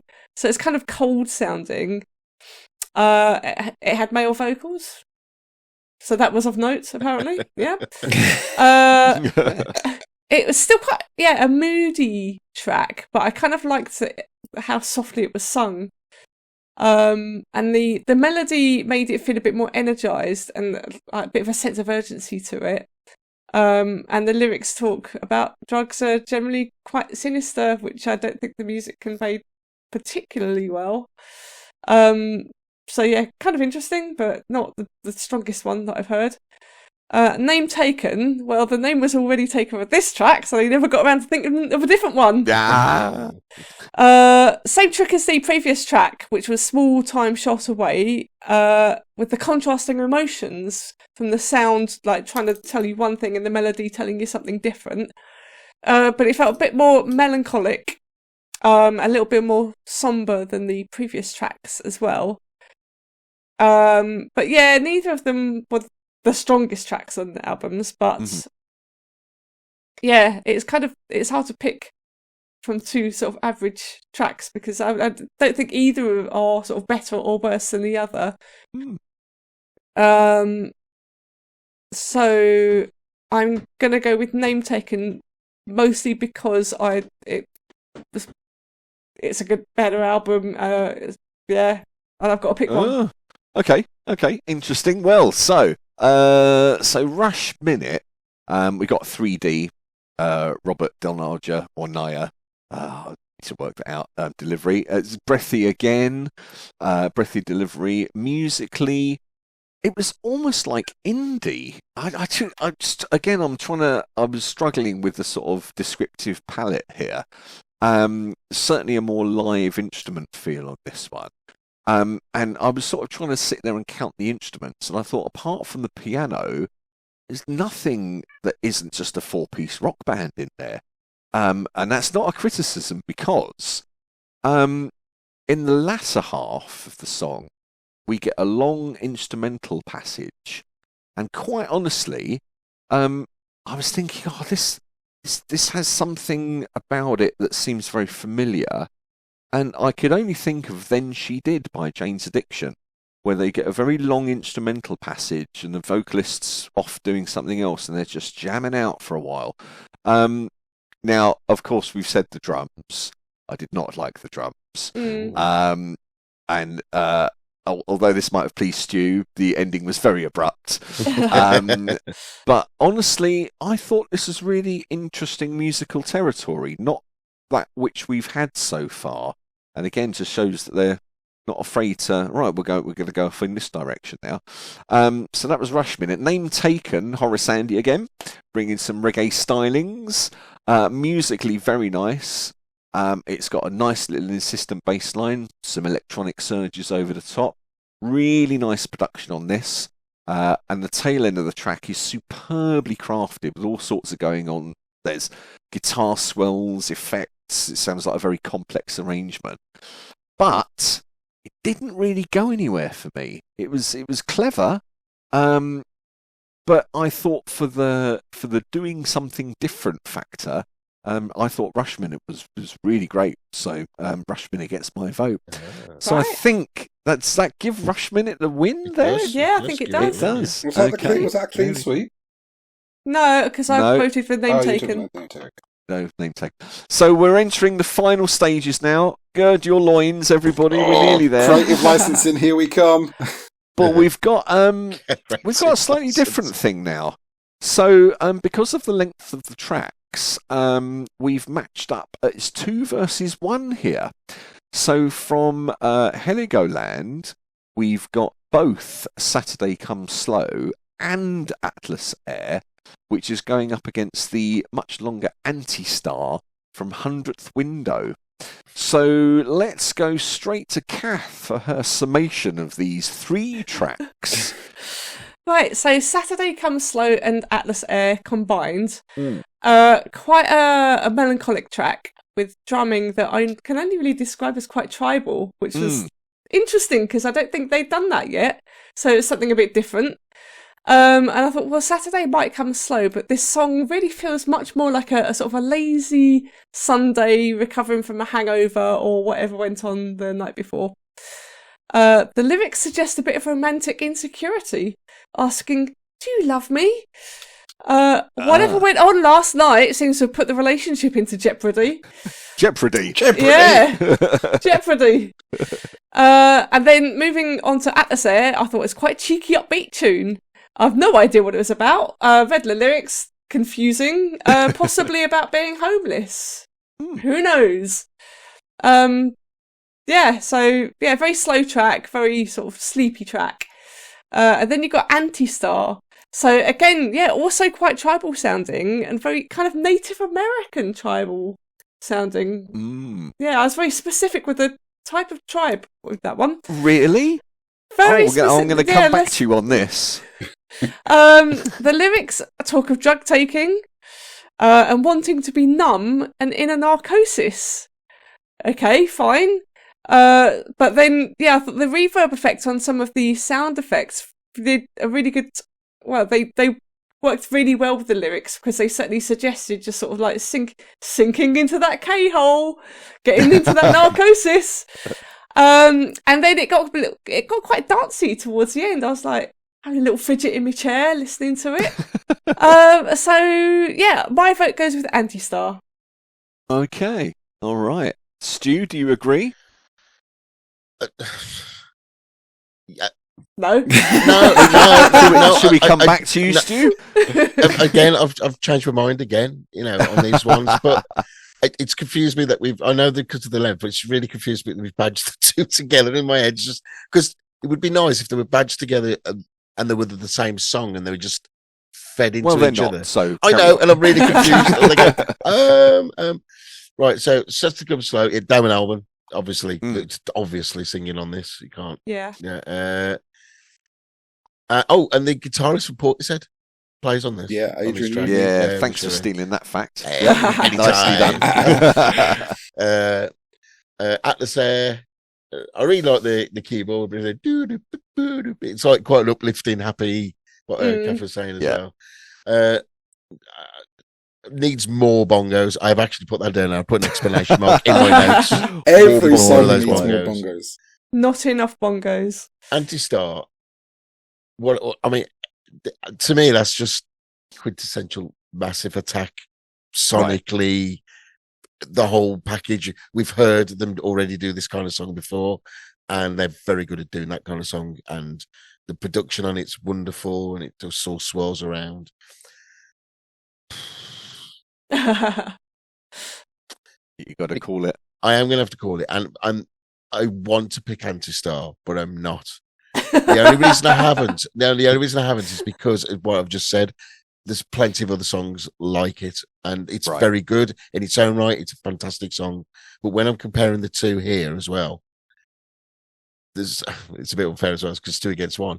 But there's I don't know, there's more variety in there as well. It's just a little bit more, breaks it up a little bit. So I'm going for Saturday Come Slow and Atlas Air. Right. Fair call. Si? Yeah, so this is definitely a little different to what we've done before in comparing the two tracks to one in order for the tracks to match up. Saturday Come Slow not only has another vocal from Alburn, but also guitar from Adrian Utley, Watershed, as we've said. These are the sort of Alburn lyrics that in vocal performances, I really enjoy. Everything on this track just complements each other. The guitar, the vocal, the almost military percussion. Okay. Atlas Air. Atlas Air. Okay, first off, I love the Hammond-esque chirpy guitar keyboard. Yeah. And I say esque, and I'm really highlighting the word esque, as I don't think it's actually a Hammond. No, rather than the musical bacon, they've gone for the turkey bacon option. Still tasty, but not quite the full fat option. I'll burn it. I'm so confused too, because I have spent the whole of these two albums not caring for 3D's vocal delivery. And then we have two tracks in this and Rush Minute where I've really enjoyed it. And I would love to hear Atlas Air without the digital aspects, so like a rock guitar doing the chirpy keyboard part, a live drummer. To make a simpler comparison, I would love Rob Zombie to cover this in his own style. Oh, yeah, that'd be really good. Now, Rob Zombie or White Zombie? I think that's another conversation. Yeah, that's another conversation for another day. Antistar, I love that Eastern influence that I was getting rather than the Native American. I was going to say guitar, but apparently it's a 50-piece string orchestra with each string instrument recorded as separate tracks and then pitch bent by ear. Bloody hell. So, wow. That's a lot of technical jargon for our listeners, but let's just say it's super fucking impressive. Yeah. Okay. But I'm not sure it's got much more. It's got just with a simple backbeat percussion.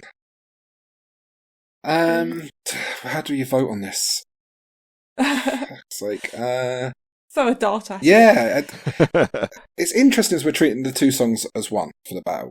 If we were doing individual tracks, I think Atlas Air and Antistar would be pretty close. And I would probably lean towards Antistar, just to the impressive nature of those strings. It blows you away. However, it'd be less close between Saturday Come Slow and Antistar, with the completeness of Saturday Come Slow edging out Antistar. Okay, for me, Antistar doesn't beat both tracks, therefore it has to be on the losing side. So Saturday Come Slow and Atlas Air for me. All right, okay. So it has made things definitely more interesting, I have to say. So what's the scores on the door for this one? Saturday Come Slow's got 2, Antistar's got 1. Okay, so, all right, so let's go Saturday Come Slow first. Damon Albarn, we've got a nice round the campfire song. Lovely. Lovely bass and acoustic guitar. I was really taken with the chord structure. I know it's the Portishead guitarist, so maybe I need to be listening a bit more to what he sort of does, because I like that. Don't know what you call it, but it almost got me picking up the bass guitar earlier to go, where's he going with this? But yeah, really nice. Musically, really great, almost cinematic in places. The music and the vocals do not match. I don't like Damon Albarn's voice on this, I'm sorry. It's warbly, and you know what? If they'd had David Bowie doing it, it would have been magnificent. I just couldn't get him out of my head, having heard thought about him on the Elbow one. Yeah. So, but I did like that "Do You Love Me" line, and I thought if Bowie were delivering that, it would have real gravitas to it. But he wasn't, so it did. So that was Saturday Come Slow. But again, musically really nice. Atlas Air, I was thinking more of a fairground keyboard rather than the Hammond organ, just because of the production on it. And a very simple beat. I wasn't sure about the vocals again, but then, not initially, but later, he does that double track thing. And that's really, really good. I did like that. A nice sinister bass line in the background. And again, I was thinking this would be massive live, you know. There's some great lines. Yes, shall we take a spin again in business? This time it's fixed. Let's sweeten our facilities. I like that. And at the end, we had in the sunset, make glowing threats. That was really good. at the end, we've got an almost 303 bass line going on, which they start opening the filters up towards the end, and I thought, the crowd will be going nuts for this. So that was a very strong pairing, I have to say, of those two. Just before you move on there, you were saying that you'd think that if Bowie delivered those vocals, it would be outstanding. I totally agree with you that. However, Massive Attack never wrote their vocals, did they? Did someone mention that earlier? Yeah. So if they had brought Bowie in, those wouldn't have been the vocals. They wouldn't have been the words, but I think the delivery would still have had that area that both Alban and Guy Garvey were in for those two tracks. And I just think it would have, if we're talking about haunting and slightly sinister, Bowie can do that all day long. Yeah. You know. So we've got a good strong suite there, but then Antistar. So I was thinking, are we going to go into Eastern mode here? And then we really do. I had System 7 and Mirror System running through my head during this. Now, while 3D sings this, again, I've got into my alternate lyric vocalists. I thought Sinead O'Connor would have been brilliant on this particular track with this whole Eastern thing going on. Best line is right at the end. You look great in bloodstains. That's again very, very sort of creepy. And by 3 minutes in, the picture's painted for this track. We're in the desert in Morocco at night. And if you like this song, I urge people to check out bands like System 7 / Mirror System. Got lovely keyboard sweeps around the 4-minute mark, accentuating our Eastern voyage. And I'm sure I heard some sort of vocal warblings very carefully mixed in to give that Eastern tint a bit more. Really trippy. And then the drums coming back in on the 6-minute is really pushing us along and ushering us along on that. So I thought masterful craftsmanship on this particular track. I know Stu said this is sort of not Massive Attack by numbers, but very evocative of what they do. But I just thought, this was great. You know, they start with 2 chords and make it sound interesting. You know, and then that comes back in at the end again. So it's not actually 19 minutes 40 seconds that is suggested on Spotify, because it's a double track with a hidden one. But if there's one thing that lets it down, and this is that Stu would be delighted with, it ends very abruptly. God almighty, that did need a fade out. Right, we're done with that. End. Paid by the minute. But I've got to say, I mean, the 3 tracks, I think they're all real muscle flexing. This is what we are capable of doing. But for me, I really, really, really enjoyed Antistar. I just thought it was superb. So Antistar gets my vote. And because it's a draw, and we haven't played one for a while, it's time for, ladies and gentlemen, Napalm Death Hard Play!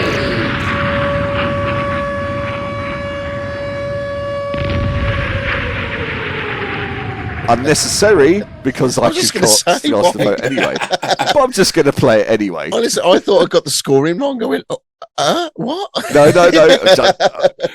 Well, listen, I may have shot my bolt, but I'm reasonably confident that we're going to agree on the last track, because that's where we are. We're on Fatalism, which is a Japanese bonus track on Heligoland, versus LP4, which is a hidden track at the end of Antistar on 100th Window. I'll be surprised if things don't go my way, but let's see. Psy, take it away. Right, okay, so... Yeah, that was my thoughts as well. Wow. Right, okay, so where are we? The last 2 tracks. Fatalism, lots of reversal recording. I couldn't find anything online about what they say, so did what any curious person would do. I downloaded a version of it, threw it into my audio editor, and reversed it myself. A lot of it is spliced up and cut to all heaven, so it's pretty much gobbledygook. So sorry to disappoint anyone that's expecting satanic verses a la Iron Maiden. But some crackers include You're Fast, Let the P, I assume that was actually Let the People, but it's been spliced just after the P. So My Sister Holds My Phone, and my personal favourite, Dab Dab Dab. Can I just check, does your fast mean you're engaging in great velocity, or it's your time to not eat? So I think it's up to as you. in you are fast. Oh, okay. Right. Which pretty much sums up LP4. Mm-hmm. It's a keyboard sample on a really fucking long loop. 10 bloody minutes to be exact, and it sounds like the sound effect on a 70s sci-fi movie when the hero has found the control room of the evil space demon's lair. Wow. Very well put. Yeah. Beautiful. I don't care for either fucking track. I think the tracks before each of these were both stronger album closers and playlist closers. But if I had to pick, I would go for LP4. Well, that's news. Well, I mean, from one shock to another, Cath, set us straight. Right, Fatalism didn't have any lyrics on Spotify, so yeah, that don't know what that's about. So it was fidgety digital noise over relaxing traditional instruments, or should I say actual instruments. In this case, a piano. It kind of sounded like experimental computer music of the 90s and never seems to get going. It's just kind of melodic. And it just made me think of being like the audio equivalent of an edgy art exhibition. Right, yeah. Fair call. Yeah. LP4, well, very little going on with this track. It's a very simple tune, very basic, repetitive, with the volume just going up and down. But I don't even know how long. I just skipped through it. It was just very uninteresting. And I kind of found myself wondering if this might be the type of music that would be sort of projected across the galaxy from an alien nation. Wow. Yeah, so I mean, it's a shame that both albums end with such weak tracks. Yeah, totally. Because both albums have been really strong. Yeah. So yeah, really disappointing. Not really keen on either of the tracks, but I guess because Fatalism actually has, well, you could actually call it a track, whereas the other one is just, I don't even know what's going on with that. I have to vote for Fatalism. Okay. Well, just fair point, but of course, Fatalism's a bonus track, and LP4 is a hidden track. So I suppose we could say that the album closers were the previous two that we went for. Stu, have you got anything revolutionary to say on these matters? Massive Attack have quite a tradition of ending their albums really badly. Okay. They just do. Okay. If you go back through the back catalogue, most of them do. So technically our playlist should end badly then. Fatalism is not a song. It's just some music. Actually, it's a soundtrack to a film. And it's not a soundtrack as in, oh, there's the thing. It's a scene like they're in a room and they're about to go through a door, and then they're building up the suspense for the scene. It's so if they want to get into films, yeah, that's a good CV drop there. Have that. Listen to that. LP4, 10 seconds of that is a track, and then what they forgot to do was add the other bits of the song. The rest of the track. What happened was they were in the studio, they got a bit too drunk and had some bit too much puff, and then just gone, oh shit, I fell asleep. Oh, what were we doing? Oh, it was recording. Oh, which is okay, interesting because walk off. We've already decided that both of these albums at some point were subjected to a whole bunch of stuff being thrown away. So why did this not? Yeah. So right. You know, this is going to be quite not controversial. I actually prefer LP4, and not for what actual Simon's voted it for. I know why he's voted it in, but but it isn't. It's the only one with a fucking tune. I'm sorry, Fatalism hasn't got it. It's just a noise to me. It's just it is like piss off. I had to turn it off halfway through. I just get no. That right. The only reason I'm going for LP4, 10 seconds of that is good. And it's good if you keep on looping it for 4 minutes, but it needed other things in it to make it interesting. Yeah. but I'm going with LP4 because at least I've got a cook and I know what I'm looking at there. And I go, right Jesus then. Christ. I mean, did I play my Napalm Death card unnecessarily? Well, hang on a second, right? So LP4 is like the old El Paso fajita kit. So you get the bread and you get the spicy dust, but you don't you have to buy the fajita to have a fajita. Yeah. No, I've got LP4. No, when I was listening to LP4, I have got a drum machine and I was putting the beat on myself. Yeah. And it was great. I was enjoying myself. Yeah. So I mean, to carry on with that, I wrote down, this is almost a Go a Trance intro, and then I'm expecting a 4 to the floor drum to kick in, and then it doesn't. And then it doesn't a bit more. And a bit more. It just doesn't. Now, I thought LP4 would be great for starting a DJ set, or maybe using it as a piece of music to segue between two pieces of music, but unto itself, it is nothing. Fatalism, it features Guy Garvey again on vocals. It was crafted by, now apologies to Japanese colleagues, Ryuichi Sakamoto and Yukihiro Takahashi, both from the Yellow Magic Orchestra. They remixed this track, both of who sadly passed away this time in March and January last year, respectively. They were well known for pioneers in the use of synthesizers, samplers, sequencers, drum machines, computers, and digital recording technology. And they effectively anticipated the electropop boom of the 1980s. And what we get here is a really nice piano, some dreamy and chopped up vocals, almost leaning into a drum and bass drum line, but then always pulling back just before it starts. It's an exercise and look what we can do. But compared to LP4, it actually does something as opposed to not doing something. So Fatalism for me, it's a draw. That's going on the playlist. You can be guaranteed, ladies and gentlemen. And there we go. Stu, what have we created this month? Right then, so the track listing in order are Future Proof, What Your Soul Sings, Everywhen, Girl I Love You, Butterfly Court, A Prayer for England, Paradise Circus, Rush Minute, and Antistar, and Fatalism. But we'll also have LP4 in there. Yes. Because unavoidably. You've got no choice. With Spotify anyway. So well, that's more bang for everyone. There you go. Yeah. One thing I will say about these two albums together, they don't need to have a vocalist on every track. They are musically good enough to do some instrumental stuff. Some of it's almost like, well, we've had a vocalist on every other track, so we better have one on this one. But they don't need it.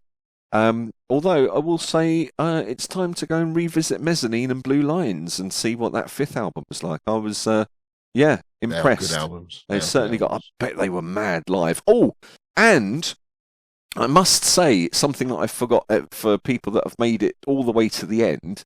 They are playing this year in Bristol. They are. To do with a environmental cause. Good for them. Yeah, check it out on their website. I think it's in the summer.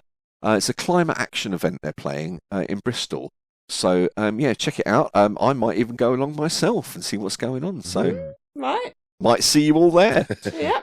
Okay, so Si, time to take us home. Yeah, so to start off with, the playlist title will be called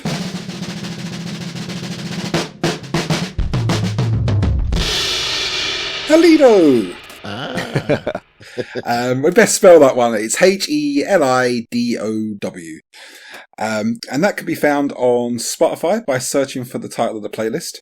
Or alternatively, because we've discovered that Spotify doesn't like us searching for Album Armageddon profiles, if you go to our Facebook page, we have tagged at the very top of it a list of all of our playlists, so you can direct link from the Facebook group. So go over to Facebook, click on that document, click on those links, and you'll find all of our playlists from now and in the past and in the future. And that just leaves us to wrap things up. And for you, the listener, to go onto our Facebook, as I said, and Twitter, give the show a share to your own tweam lines. Tween lines. The tweemy weemy line. The tween lines. Onto the timelines, vote on our artist selection poll like we said at the beginning of the show, and leave those all-important 5-star reviews on where you are listening to this show right now. Oh my God, Psyche. Do you know what? I've just realised what's happening next month. Oh God. Oh my God. Well, we know what's happening next month. We know what's happening next month. Yeah. We will be featuring an artist who became the first artist to reach 100 million followers on a former social media platform. With that in mind, it just leaves us to say goodbye. So say goodbye, Stu. Bye. Say goodbye, Cath. Bye-bye. And say goodbye, Rob. See and y'all. until next time, have fun and enjoy.